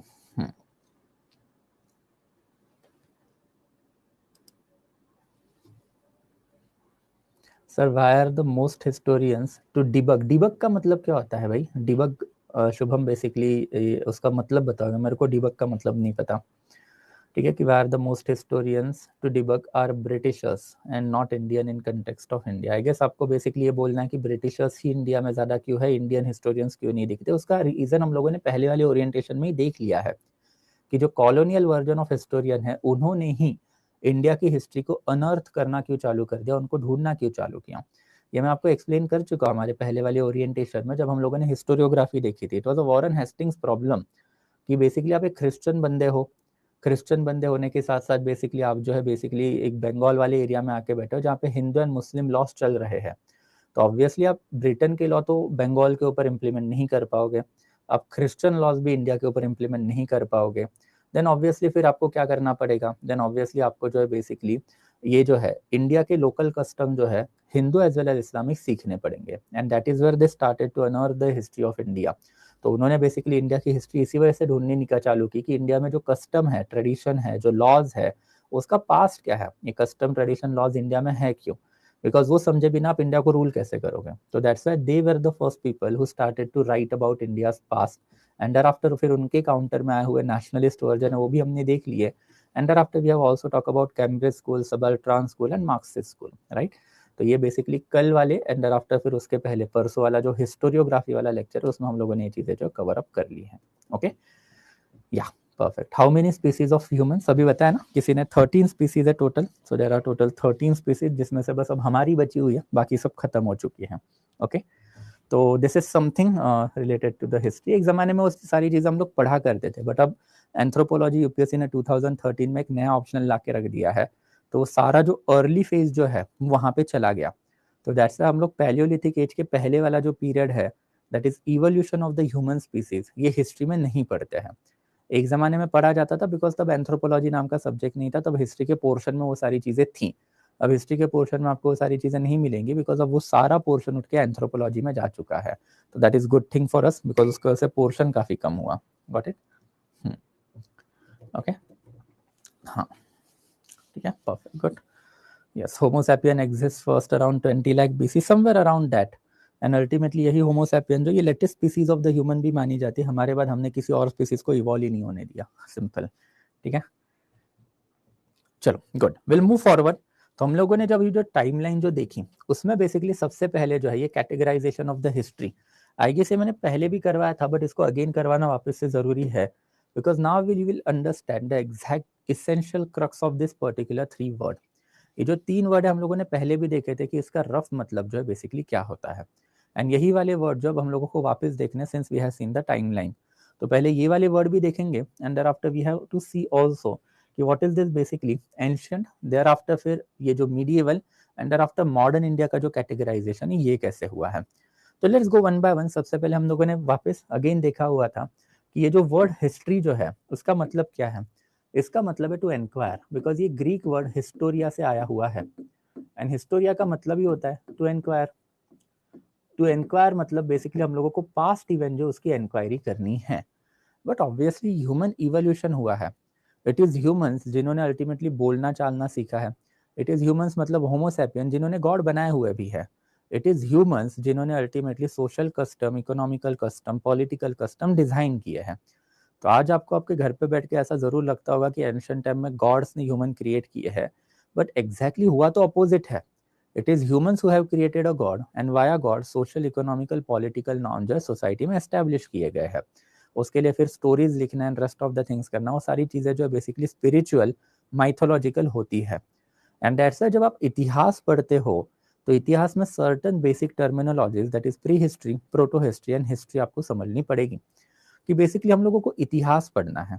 एंड दैट्स इतिहास पढ़ना है का मतलब क्या है, then obviously we need to ascertain the verifiable evidences, मतलब हम लोग को इंक्वायरी करनी है एंड इंक्वायरी करने के लिए हमारे पास वेरीफाइबल एविडेंसेस जो है बेसिकली होने चाहिए।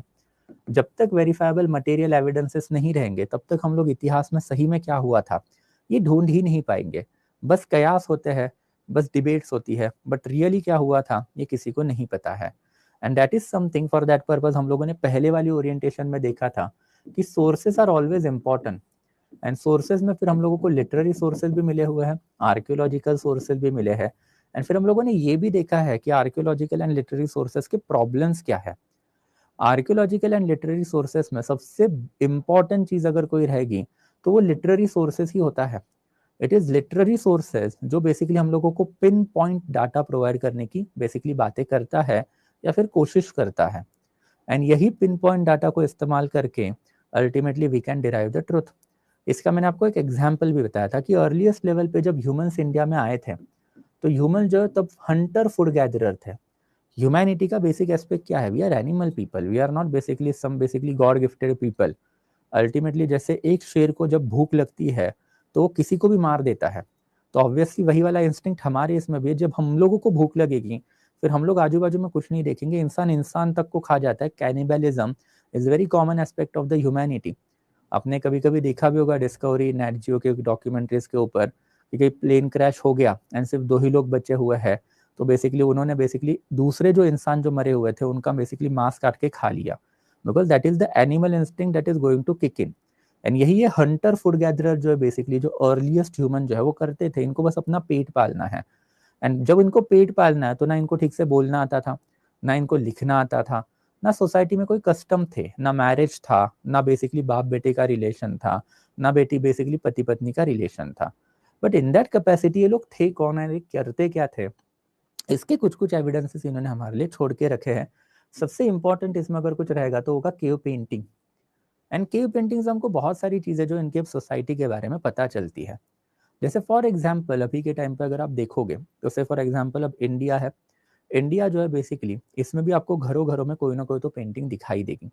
अब हर एक घर में कोई ना कोई तो पेंटिंग ना। सो फॉर एग्जाम्पल एपोकैलिप्स आ गया, पूरी ह्यूमैनिटी खत्म हो गई, एंड फिर 2 3 4 10 15 हज़ार साल बाद कोई तो जो उस जमाने की ह्यूमन है उन्होंने बेसिकली खोदना चालू किया और इंडिया ढूंढ निकाला। अब इंडिया में उन्होंने देखा कि भाई ये वाला जो कल्चर है, उनको नहीं पता ये इंडिया है, बट ये वाला जो कल्चर है इसमें हर घर में हमको एक फोटो दिखाई देता है भाई। एंड फिर ये फोटो किसका है, तो most probably some divine figure का ही फोटो है। एंड डिवाइन फिगर के साथ साथ घर में कुछ और फोटोज हम लोग को दिखाई देते हैं, तो मोस्ट प्रोबेबली कौन से होते हैं, तो घोड़ों का एक फोटो होता है, 7 8 हॉर्सेस जो बेसिकली एक साथ दौड़ रहे हैं, या फिर बेसिकली समुंदर के पानी वाला एक फोटो होता है, या फिर बेसिकली एक काऊ या फिर गाय जो है उसका एक फोटो होता है, या फिर बेसिकली कुछ फेमिनाइन फोटोज दिखाई देते हैं, मतलब औरतें जो है उनकी तस्वीरें हम लोगों को दिखाई देती हैं। तो इससे अल्टीमेटली वो क्या डिड्यूस करेंगे कि भाई सोसाइटी पीसफुल है, इसमें कोई वॉरफेयर बेस्ड एविडेंसेस नजर नहीं आएंगे। बट अल्टीमेटली वही वाली चीज इनके साथ भी तो है, इनके मैक्सिमम पेंटिंग में इन्होंने क्या दिखाया, हंटिंग ही दिखाई है, बड़े बड़े एनिमल को जाके हंट कर रहे हैं। तो इसके लिए हम लोगों ने कंसिडर कर लिया कि भाई ये हंटर फूड गैदरर थे। एंड इसके साथ साथ फिर बेसिकली हम लोग को कुछ इनकी सोसाइटल इन्फॉर्मेशन भी दिखी है। जैसे मैंने आपको एक एग्जाम्पल दिया था कि एक सेंट्रल फिगर जो है उसके आजू बाजू में 8 10 लोग नाच रहे हैं। अब बस इन्होंने हमारे लिए क्या छोड़ दिया, एविडेंसेस छोड़ दिए। हमने देखा कि भाई एक सेंटर फिगर है, 8 10 लोग आजू बाजू में नाच रहे हैं, तो कोई एक हिस्टोरियन आके बोलिया कि देखो भाई ये बंदा जो है राजा है, बाकी के लोग जो है बेसिकली कौन है, प्रजा है, तो हायरार्की है सोसाइटी में। फिर उसको काउंटर करने के लिए कोई दूसरा हिस्टोरियन आके बोला ठीक है ऐसा नहीं है, इसकी शादी हो सकती है, तो दैट्स ये सेंटर है एंड आफ्टर आजू बाजू वाले लोग नाच रहे हैं। कोई तीसरा स्टूडेंट आके बोला कि नहीं भाई आप दोनों गलत हो, सो शादी वादी तो उस जमाने में हो ही नहीं सकती है, तो ये मोस्ट प्रॉब्ली इसने जो बड़े शेर की शिकार की होगी, कोई तो बड़ा एनिमल मारा होगा, तो दैट्स अ सेलिब्रेशन के लिए उसके आजू बाजू में लोग जमे हुए हैं। बट यहाँ पे प्रॉब्लम क्या है, the problem is basically truth जो है वो हम डिराइव कर ही नहीं पाएंगे।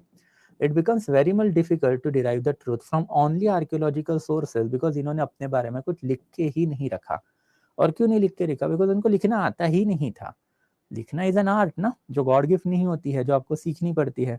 जैसे आप अगर बचपन में स्कूल में नहीं गए तो आपको लिखना नहीं आएगा, सिंपल है। भगवान थोड़ी ना कि आपको उसमें मदद करने वाला है, वो तो भाई स्किल है, वो स्किल आपको इनकलकेट करनी पड़ेगी, वो आपको समझना पड़ेगा कि भाई लिखना कैसे है, ग्रामर क्या होता है, सिलेबल क्या होता है, वर्ड्स क्या होते हैं, मीनिंग क्या होता है, एक्सेट्रा एक्सेट्रा। एंड जब इन्होंने बेसिकली चीजें लिखी ही नहीं तो can we go for the actual truth, ये ट्रुथ हम लोग डिराइव ही नहीं कर पाएंगे। And that's a majority of the period of our history जो है बेसिकली, इसको हम लोग बेसिकली कभी जो है असर्टन ही नहीं कर पाएंगे कि लोग है कौन, थे कौन, करते क्या थे, रहते कैसे थे, इनके एग्जैक्टली सोशल नॉर्म्स कैसे चलते थे, पॉलिटिकल सिस्टम इनमें कुछ थी क्या, इकोनॉमिकल सिस्टम भी अगर इनमें कोई डेवलप्ड हुई थी तो वो कैसी थी, etcetera etcetera. And that's why ये large part of our history जो है इसको हम लोग क्या बोलते हैं, प्री हिस्ट्री। प्री हिस्ट्री मतलब इतिहास के पहले वाली चीज, कि we can not exactly ascertain the truth. हम लोग सही में इनके बारे में जो ट्रुथ जो है वो असर्टन कर ही नहीं पाते हैं। कर ही नहीं पाते मतलब इतने सारे एविडेंसेस इन्होंने छोड़े हैं जिसके इतने सारे मल्टीपल इंटरप्रिटेशन है कि उसमें से कौन सा इंटरप्रिटेशन सही है ये कोई भी एकदम दम ठोक या फिर छाती ठोक के नहीं बता पाएगा, बिकॉज अल्टीमेटली इंटरप्रिटेशन ही है। इन्होंने लिख के ही नहीं रखा है, अगर लिख के ही नहीं रखा है तो obviously we will never know कि ये लोग थे कौन और कर क्या रहे थे। एंड दैट्स ये प्री हिस्टोरिकल कंसेप्ट भी हमारे पास है। एंड दैट्स सबसे पहले जो आपको याद रखना है is basically this pre history itself. जो अभी हम लोगों ने जो टाइमलाइन पे देखी हुई थी उसमें थोड़ा सा भी आपको और समझ में आ जाएगा कि अगर हम लोग टाइमलाइन देखें तो अभी मैंने आपको बताया था कि पैलियो, मेसो, नियो एंड उसके बाद में फिर एक चैल्कोलिथिक वाला पीरियड था। तो ये वाला जो पीरियड है रफली पकड़ के चलो 3300 बीसी के पहले वाला पीरियड, ये पीरियड आता है आपका पूरा का पूरा किस में, देन प्री हिस्टोरिकल पीरियड में। प्री हिस्टोरिकल पीरियड मतलब क्या कि इन लोगों ने हमारे लिए कोई भी रिटर्न वेरीफाइबल एविडेंसेस नहीं छोड़े हैं, बिकॉज ह्यूमैनिटी को तब पढ़ना लिखना नहीं आता था। बोलना आता था क्या, मोस्ट प्रोबेबली यस, बट कौन सी लैंग्वेज थी हमको नहीं पता। कौन लैंग्वेज बेसिकली जो है उसमें कितना इवोल्यूशन था वो भी हम लोगों को नहीं पता। तो ये सारी जो चीज़ है उसकी वजह से हम लोग ट्रुथ जो है वो वेरीफाई नहीं कर पाएंगे। And since we are not able to verify the truth, इसको हम लोग कहाँ पे डालते हैं, प्री हिस्टोरिकल पीरियड में डालते हैं। एंड जब हम पर्टिकुलर पीरियड को प्री हिस्टोरिकल पीरियड में डालेंगे then obviously pre historical period में हम लोगों को फिर पढ़ना है क्या, ज़्यादा नहीं पढ़ना है। एक ज़माने में यही वाला कॉनन्ड्रम था एंड यही कॉनन्ड्रम को पिछले 20-25 साल में इलेबोरेटली सॉर्ट आउट कर दिया गया है bye separating anthropology from the history. ये वाला पीरियड जो बेसिकली एंथ्रोपोलॉजिस्ट पढ़ते हैं, हिस्टोरियंस नहीं पढ़ते। तो इट इज बेसिकली एंथ्रोपोलॉजिस्ट जो बेसिकली अब एक अलग साइंस बन चुका है, मतलब जहाँ पे बेसिकली डीएनए, आरएनए वो वाली टेक्नोलॉजी इस्तेमाल करके कुछ नए रैशनल बेसिस जो है निकालने का काम जो है बेसिकली अभी एंथ्रोपोलॉजिस्ट कर रहे हैं। एंड दैट्स ये पर्टिकुलर पीरियड के ऊपर हम लोग को मैक्सिमम फोकस नहीं करना है, बस ऊपर ऊपर से हम लोगों को पढ़ना है, कुछ कुछ इंपॉर्टेंट चीज़ें ही पढ़नी है। और मैंने आपको कल पेपर भी दिखाई थे PYQ, उसमें भी आपने देखा होगा, मैंने आपको बोला भी था घर पे जाके अपने लेवल पे एनालिसिस करोगे कि Palaeolithic, Mesolithic, Neolithic and Chalcolithic के ऊपर थियोरटिकल क्वेश्चन यूपीएससी नहीं डालता है, सिर्फ मैपिंग बेस्ड क्वेश्चन ही यूपीएससी डालेगा। ये क्यों डालेगा, उसका रीजन ही वो है कि अब ये basically totally whole together different field बन चुकी है एंथ्रोपोलॉजी। एंड दैट्स फिर एंथ्रोपोलॉजी वाला जो बच्चा है वो ये सारी चीजें पढ़ता है, it is not coming under the history any more. And ये क्यों नहीं आता है, बिकॉज हिस्ट्री में आपको एक रिटर्न वेरीफाइबल एविडेंसेस लगते हैं। तो खाली पीली अपने प्रिपरेशन के टाइम पे Palaeolithic, Mesolithic, Neolithic and chalcolithic के ऊपर सर नहीं खपाना है। अगर सवाल आता है तो वो किस कंटेक्स्ट में आएगा, तो हड़प्पा के कंटेक्स्ट में आएगा, जो यहाँ पे था, जो हमने देखा था कि 3300 से लेके 1300 के बीच में हड़प्पा चालू हुआ। तो हड़प्पा के कंटेक्स्ट में ये लोग पूछ सकते हैं कि भाई नियोलिथिक, चाल्कोलिथिक एमैल्गम जो है वो हड़प्पा में इवॉल्व हुआ, बताओ। तो हड़प्पा के कंटेक्स्ट में क्वेश्चंस आते हैं, एज सच वो पर्टिकुलर ईरा में यूपीएससी हिस्ट्री में अब नहीं जाता है, बिकॉज हिस्ट्री में वो है ही नहीं। Since we are not able to derive the truth, since we are do not having or since we are not having any kind of the verifiable evidences, हम लोग इसको हिस्ट्री इतिहास में ला पाएंगे क्या, या फिर हिस्ट्री में ला पाएंगे क्या, नहीं ला पाएंगे। एंड दैट्स ये पीरियड क्या बन गया, प्री हिस्ट्री बन गया। प्री हिस्ट्री मतलब भाई इतिहास के पहले वाला पीरियड है, तो इतिहास में हम लोग इसको नहीं पढ़ेंगे। इतिहास में हम लोग को रिटन वेरीफाइबल एविडेंसेस की जरूरत पड़ती है to ascertain the truth. Because इतिहास का पर्पस क्या है कि सोसाइटी जो आज आपकी और हमारी है ये इवॉल्व कैसे हुई है, ये हम लोग को समझना है। बिकॉज ये सोसाइटी कल्चर पे चलती है। जैसा आप उत्तर प्रदेश में जाओगे और उत्तर प्रदेश में बेसिकली आप बिफ खाने वाले बंदे हो, हिंदू लोग भी बिफ खाते, कोई बड़ी चीज़ है नहीं, बट वहाँ के कल्चर में वो एक्सेप्टेबल नहीं है। बट वही अगर आप केरला में जाओगे, नॉर्थ ईस्टर्न कंट्री में जाओगे, तमिलनाडु में जाओगे, तो beef eating is a common aspect जो हिंदू लोग भी खाते हैं। तो ये जो कल्चर जो आपको समझना पड़ेगा कि हिंदू लोग तो वहाँ पे भी बैठे हैं, हिंदू लोग उत्तर प्रदेश में भी बैठे हैं, बट उत्तर प्रदेश में फिर बिफ ईटिंग नहीं चलती भाई, बट केरला वाले हिंदू तो बिफ खा लेते हैं, नॉर्थ ईस्टर्न हिंदू जो वो भी बिफ खा लेते, तो भाई ये वाला कौन सा पंगा है। तो ये कल्चरल इवोल्यूशन जो है वो हमको समझना है। एंड दैट्स फिर प्री हिस्टोरिकल पीरियड जो है, सिंस हम लोग को उनके बारे में कुछ पता ही नहीं है, तो इसके लिए हम लोग उसमें फिर पढ़ते भी नहीं है, that is something for anthropologist to take care of now. तो दैट्स ये वाला जो पीरियड जो है ये थोड़ा सा निग्लेक्टेड पीरियड ही हमेशा रहता है, because this is pre history, and फिर प्री हिस्ट्री हिस्ट्री में नहीं आता है, तो इसकी वजह से हम लोग इसको ज्यादा जो है बेसिकली नहीं पढ़ते, ऊपर ऊपर से पढ़ेंगे, एंड ऊपर ऊपर से पढ़ने के बाद जो है बेसिकली ये वाला जो पीरियड है यहाँ पे मैक्सिमम क्वेश्चन आपको मैपिंग के ही आएंगे, तो मैपिंग के हमारे 4 अलग सेशन तो होंगे ही, तो उसके ऊपर इलेबोरेटली बातें करेंगे। Then comes the proto history. Proto historical period is quite important, because proto historical period जो है बेसिकली इसके हम लोगों को 2 डेफिनेशन मिलते हैं, कि सबसे पहले प्रोटो हिस्टोरिकल पीरियड का मतलब क्या है, कि भाई ये वो लोग हैं जो बेसिकली इन्होंने अपने बारे में कुछ लिखा ही नहीं, बट इनका प्रेजेंट जो है कोई और सिविलाइजेशन जो है उन्होंने हम लोग को बता के रखा है। फॉर एग्जाम्पल इंडिया में प्रोटो हिस्टोरिकल एक ही पीरियड है, दैट इज हड़प्पन पीरियड। अब हड़प्पन की लैंग्वेज मैंने आपको दिखाई थी, जो हम लोगों ने जो ये जो है ओरिएंटेशन लिटरेरी सोर्सेस पे किए थे, तो उसमें देखा था कि हड़प्पन ने जो लैंग्वेज हमारे लिए छोड़ के रखी है, वो पढ़ के तो ऐसा लगता है, फिर वो देख के ऐसा लगता है कि क्या ही लिखा है, इसका क्या ही मतलब बना है, because it is basically pictographic script वाला लैंग्वेज। एंड पिक्टोग्राफिक स्क्रिप्ट वाला लैंग्वेज मतलब बेसिकली बस इन्होंने फोटो फोटो सिंबल सिंबल लगा के रखे लैंग्वेज के नाम पे, तो हम लोग को सही में नहीं पता उसका मतलब क्या है। बट इसके वही 2 कॉनोटेशन है कि बेसिकली ये सिविलाइजेशन जो है उन्होंने राइटिंग जो है बेसिकली अभी तक डेवलप्ड ही नहीं की है, एंड अगर की भी है तो वो अनडिसाइफर्ड है। अनडिसाइफर्ड का मतलब क्या है, कि वो वाली लैंग्वेज जो हम लोगों को पढ़ने नहीं आती, बट कोई और सिविलाइजेशन ने इनका प्रेजेंट जो है वो अपने बुक में नोट डाउन करके रखा है। फॉर एग्जाम्पल मेसोपोटामिया, ये मेसोपोटामिया जो है वो भी एक एंशिएंट टाइम की ही सिविलाइजेशन है जो इराक में थी। जैसे इंडिया की एंशिएंट सिविलाइजेशन अगर आप बेसिकली हड़प्पा ही पकड़ोगे तो वो कहाँ की सिविलाइजेशन है, इंडस वैली सिंधु रिवर के अराउंड की सिविलाइजेशन है। तो वैसे ये मेसोपोटामियन सिविलाइजेशन भी एक रिवराइन सिविलाइजेशन है। इराक में यूफ्रेटस एंड टिग्रिस नाम के रिवर फ्लो करती है, यूफ्रेटस एंड टिग्रिस रिवर के अराउंड की सिविलाइजेशन ये मेसोपोटामिया। उनके और एक जमाने में ये हड़प्पन जो है इनके काफी बड़े ट्रेडिंग कॉन्टैक्ट हुआ करते थे, एंड ये मेसोपोटामिया ने बहुत सारी चीजें हड़प्पा के साथ जो ट्रेड चल रहा था उसके बारे में लिख के रखी है। सबसे इंपॉर्टेंट चीज क्या है, सबसे इंपॉर्टेंट चीज जो है, हम लोग हड़प्पन्स को हड़प्पा बुलाते हैं, बट हड़प्पन्स अपने आप को क्या बुलाते थे आपको पता है? तो that word is basically Meluha. ये इंडिया का एंशिएंट मोस्ट नेम भी कंसिडर किया जाता है, बिकॉज हड़प्पा जो है वो अपने आप को मेलुहन्स बुलाया करते थे। Meluha is actually the word of India. India, Bharat, Hindustan, ये सारे वर्ड अभी आए हैं, तो इंडिया के मल्टीपल नाम है, एंड ये मल्टीपल नाम में अगर आपको समझना पड़ेगा कि बेसिकली भारत है या इंडिया, ये आजकल जो बकवास वाली कंट्रोवर्सी चल रही है ये बहुत ही इररिलेवेंट वाली कंट्रोवर्सी है, इसमें हम लोगों को नहीं जाना है। बिकॉज आप आज के टाइम पे भी देखोगे तो इंडिया के मल्टीपल नेम आपको आज भी दिखाई देंगे। जैसे आप चाइना में जाओ, चाइना में अगर आप इंडिया, भारत ये वर्ड यूज करोगे उन लोग को पता ही नहीं चलेगा किसकी बात कर रहा हूँ, वो अभी भी इंडिया को इंदू नाम से जानते हैं। So that is basically the traditional ancient name of India, Indu. And वैसे ही फिर अगर आप central Asia, Persia and Turkey area में जाओगे, मतलब बेसिकली वेस्टर्न एशिया में जाओगे, तो वहां पे भी अगर आप बोलोगे ना मैं इंडिया से हूँ, भारत से हूँ, तो उन लोग को समझ नहीं आएगा कि भाई कौन से एरिया की बात कर रहा है।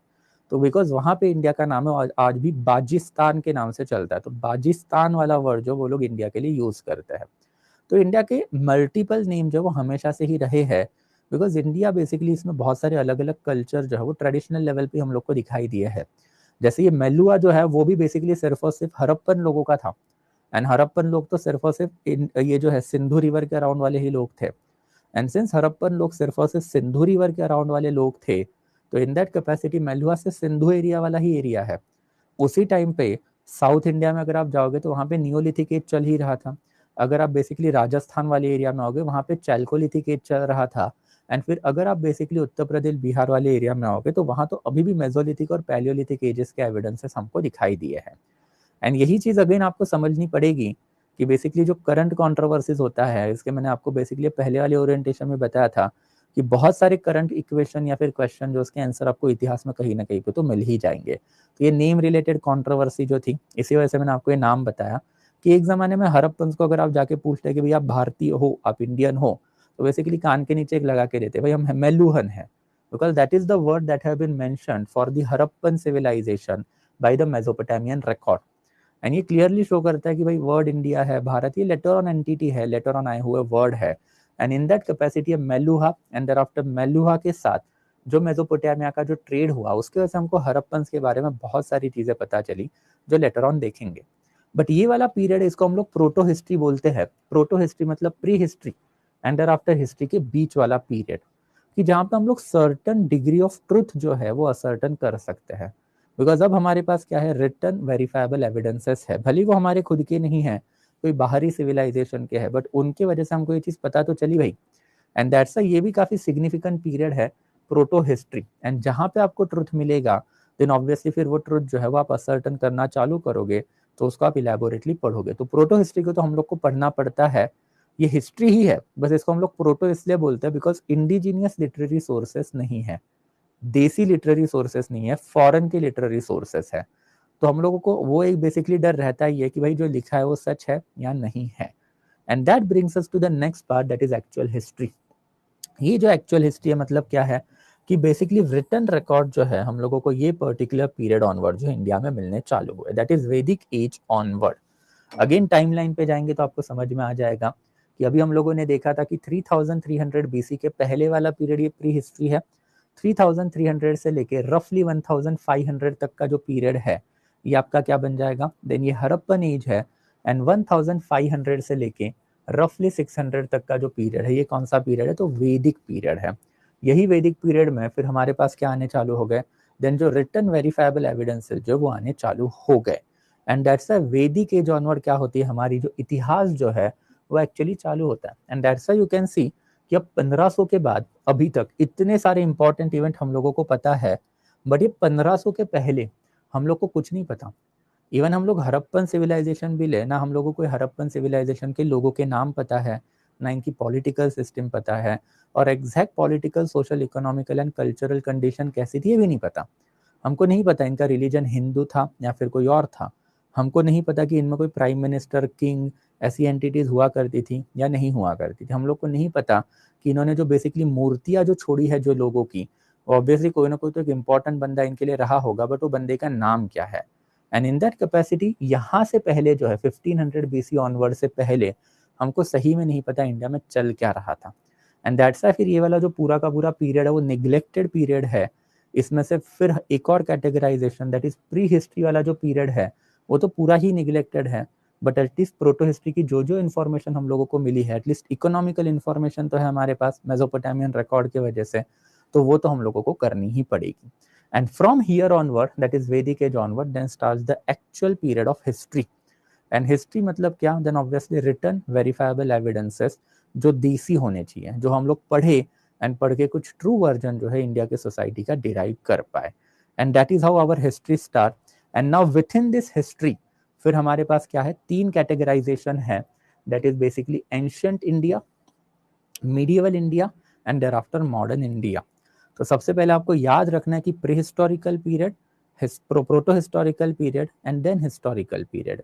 And within historical period फिर हमारे पास क्या है, ancient India, medieval India and modern India. तो जैसे ये वाला कैटेगराइजेशन अभी हम लोगों ने देखा कि एग्जैक्टली ये कैटेगराइजेशन चल कैसे रहा है, तो वैसे ये वाला कैटेगराइजेशन जो है वो भी देखेंगे, बट आज के लिए नहीं। इट इज बेसिकली एक आर का अलग लेक्चर, 1 से 1.5 घंटा इसको लगता है कि आपको एग्जैक्टली समझना पड़ेगा कि ancient India, medial India and modern India का कैटेगराइजेशन किया है। तो अगेन वो बहुत सारे अलग अलग हिस्टोरियन है ना, तो कॉलोनियल हिस्टोरियन इसको क्यों मानते हैं, मार्क्सिस्ट हिस्टोरियन इसको क्यों मानते हैं, वैसे ही कैम्ब्रिज हिस्टोरियन इसको क्यों मानते हैं, एंड फिर नेशनलिस्ट हिस्टोरियन इसको क्यों मानते हैं। और ये जो डिबेट है, ये डिबेट जब आप समझोगे तब आपको समझ में आएगा कि एटलीस्ट प्रीलिम्स में एंड आफ्टर जीएस वाले पार्ट में आजकल बच्चे जो है वो हिस्ट्री में मुंह क्यों खा रहे हैं, क्यों हिस्ट्री जो है बच्चों को डिफिकल्ट लग रहा है आज के टाइम पे। बिकॉज ये डिबेट जब तक आपको नहीं समझेगी तब तक आपको चेंजिंग ट्रेंड जो है यूपीएससी में वही नहीं समझने वाले। But again this is something that we are going to do tomorrow now. कल जो है बेसिकली इसको खींचेंगे बिकॉज 1-1.5 घंटा जाएगा इसमें कम से कम, इन ऑर्डर टू अंडरस्टैंड कि ancient, medial and modern India जो है ये टाइम लाइन पे फिर 1500 ऑनवर्ड जो एग्जैक्टली हम लोगों ने इसको कैटेगराइजेशन कैसे करके रखा है। और एक बड़ा डिबेट है बिकॉज यही कैटेगराइजेशन जो है existing government and Hindu nationalist क्या कर रहे हैं, ब्लर आउट कर रहे हैं, खत्म करने का एक बेसिकली ट्राई जो है वो कर रहे हैं। एंड वही वाला ट्रेंड, वही वाले जो एस्पेक्ट है वो हम लोगों को कल समझने हैं। तो that is something that will go tomorrow. आज के लिए will be stopping over here. तो अब यहाँ तक अगर कोई डाउट रहेगा guys, then you will let me know, otherwise will meet tomorrow again same time, since it will be an orientation only. तो 11 बजे ही बेसिकली कल भी हम लोग चालू करेंगे। Okay, so anything till here so far guys? यहाँ तक अगर कोई डाउट रहेगा तो बताओगे। हाँ हाँ, मेसोपोटामिया की लैंग्वेज कौन सी थी? अरेमिक लैंग्वेज बोला जाता है उसको, ठीक है। सो अरेमिक लैंग्वेज बोला जाता है, ठीक है। या एनीथिंग एल्स गाइस, और कुछ अगर डाउट रहेगा? First written history of the world, Chinese language is the first written language basically जिसको कंसिडर किया जाता है, जो समवेयर अराउंड 5-6,000 बीसी के अराउंड जो बेसिकली उन्होंने डेवलप की थी। Okay, yes, anything else guys, और कुछ? तो चाइनीज है, मेसोपोटामियन भी है, and there after Egyptian language भी है। ये तीनों जो है बेसिकली वर्ल्ड की one of the earliest written languages मानी जाती है, जिसमें सबसे ओल्ड चाइनीज लैंग्वेज है, जो समवेयर अराउंड 4,000-5,000 बीसी उन्होंने लिखनी चालू की। अगर आप अरेमिक मेसोपोटामिया की लैंग्वेज अगर देखोगे तो वो भी बेसिकली 3,000 से 4,000 बीसी के अराउंड डेवलप्ड हुई है, एंड इजिप्शियन सिविलाइजेशन जो वो भी रफली 3,000 बीसी के अराउंड ही डेवलप्ड हुई है। ओल्डेस्ट सिविलाइजेशन अगेन पूरे दुनिया का अगर आप देखोगे तो ओल्डेस्ट लिविंग सिविलाइजेशन की बात करोगे तो वो चाइना का है, बट ऑब्वियसली उसके पहले भी बहुत सारे सिविलाइजेशन होंगे जो अब एक्सटिंक्ट हो चुके हैं, जैसे कि मेसोपोटामिया एक्सटिंक्ट हो चुका है, इजिप्शियन सिविलाइजेशन एक्सटिंक्ट हो चुका है, बट चाइनीज अभी भी है, तो चाइनीज है बेसिकली।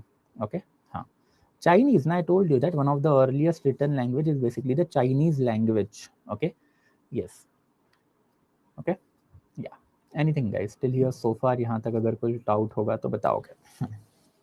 यस, चाइना का कल्चर हमसे बहुत बड़ा है दोस्तों, unfortunately, but that is the truth. Okay, yes, anything else guys, और कुछ अगर डाउट रहेगा तो बताओगे।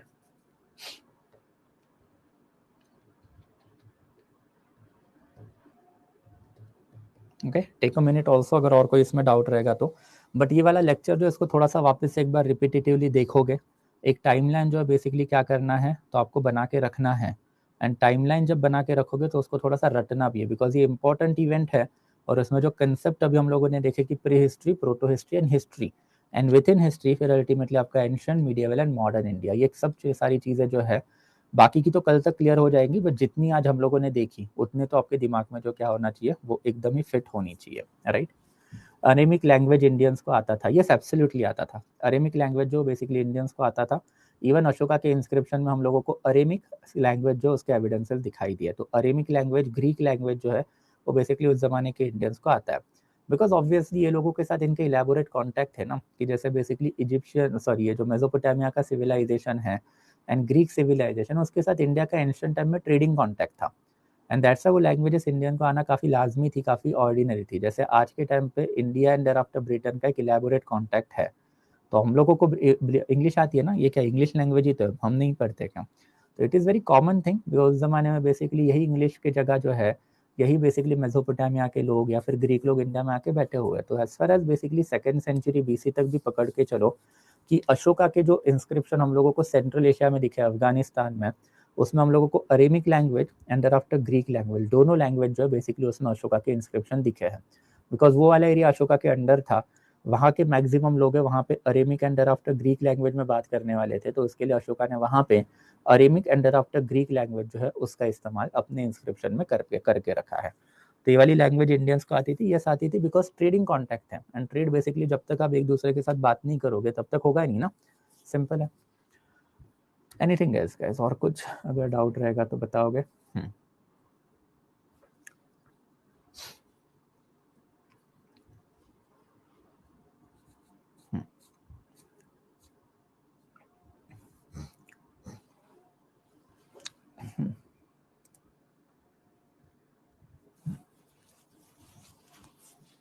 Reading Prakrit language go to James Prinsep. What about Aramic language? ना, I do not have any idea about it. Okay, अगर वो किसी ने डिसाइफर की होगी तो that's not a part of the Indian history ना यार, तो अगर इंडियन हिस्ट्री का पार्ट नहीं तो उसके बारे में इन्फॉर्मेशन मेरे पास नहीं है। Okay, so you can search it out, अगर तुम्हें पता चले तो share the knowledge with me in the tomorrow's lecture. Okay Naman, yes, anything else guys, और कुछ अगर डाउट रहेगा तो बताओगे।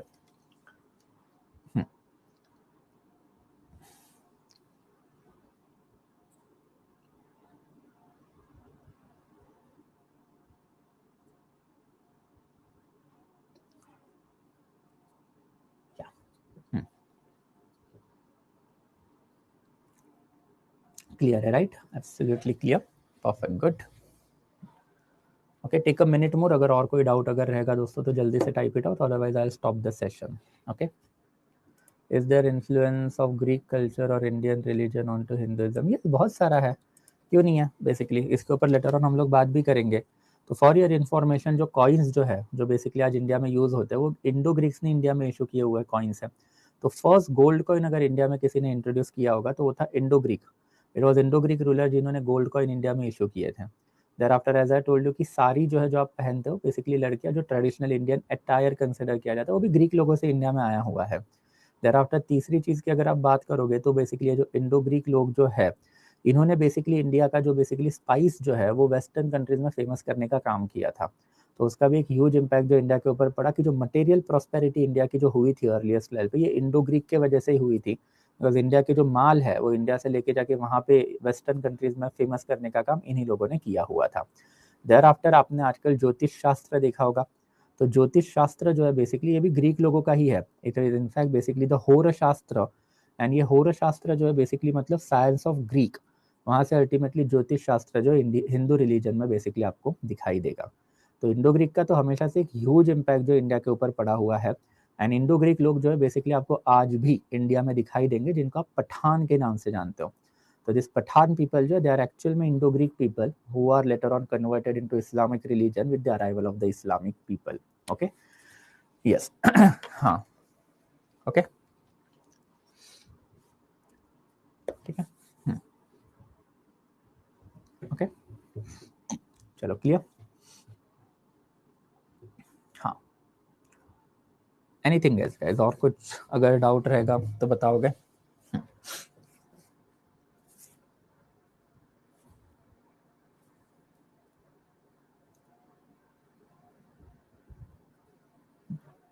Clear, right, perfect. Is Greek and Indo Greek different? Yes, absolutely. Greek लोग जो इंडिया में आए 326 बीसी में, तो 326 बीसी में जब वो लोग इंडिया में आए तो उसके बाद में bye the time period of the 323 BC Alexander the great died.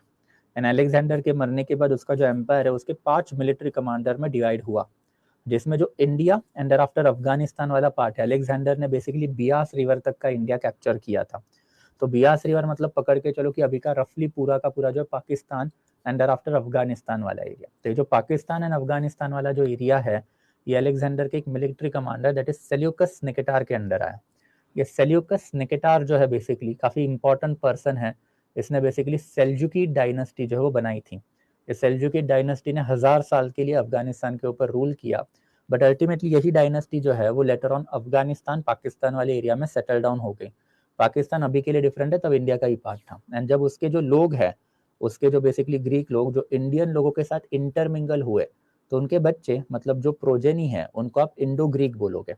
तो जो इंडो ग्रीक जो दैट्स आई टोल्ड यू कि आपको इंडिया में अभी भी दिखाई देंगे और ये मोस्ट प्रोबेबली पाकिस्तान अफगानिस्तान में ही ज्यादा है.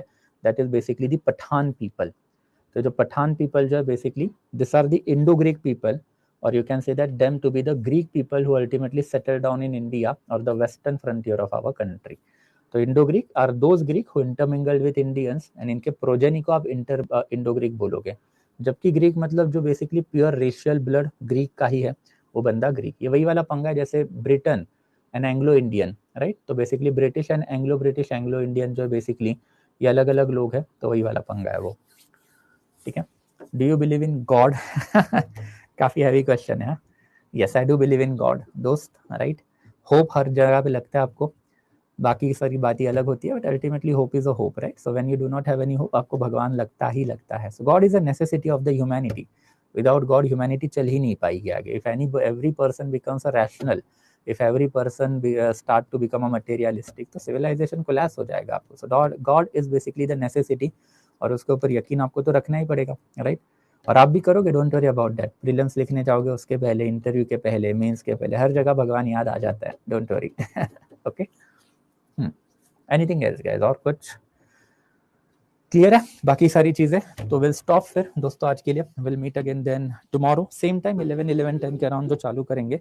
एंड आफ्टर फिर ये लास्ट वाला पार्ट जो है basically ancient medieval and after modern India, इसको फिर कल कवर अप करेंगे. ठीक है, चलो guys. So thank you so much. Will be stopping the session फिर आज के लिए. Will meet again then tomorrow again same time 11:15 के अराउंड जो चालू करेंगे, इसको फिर will wrap it up tomorrow, ठीक है।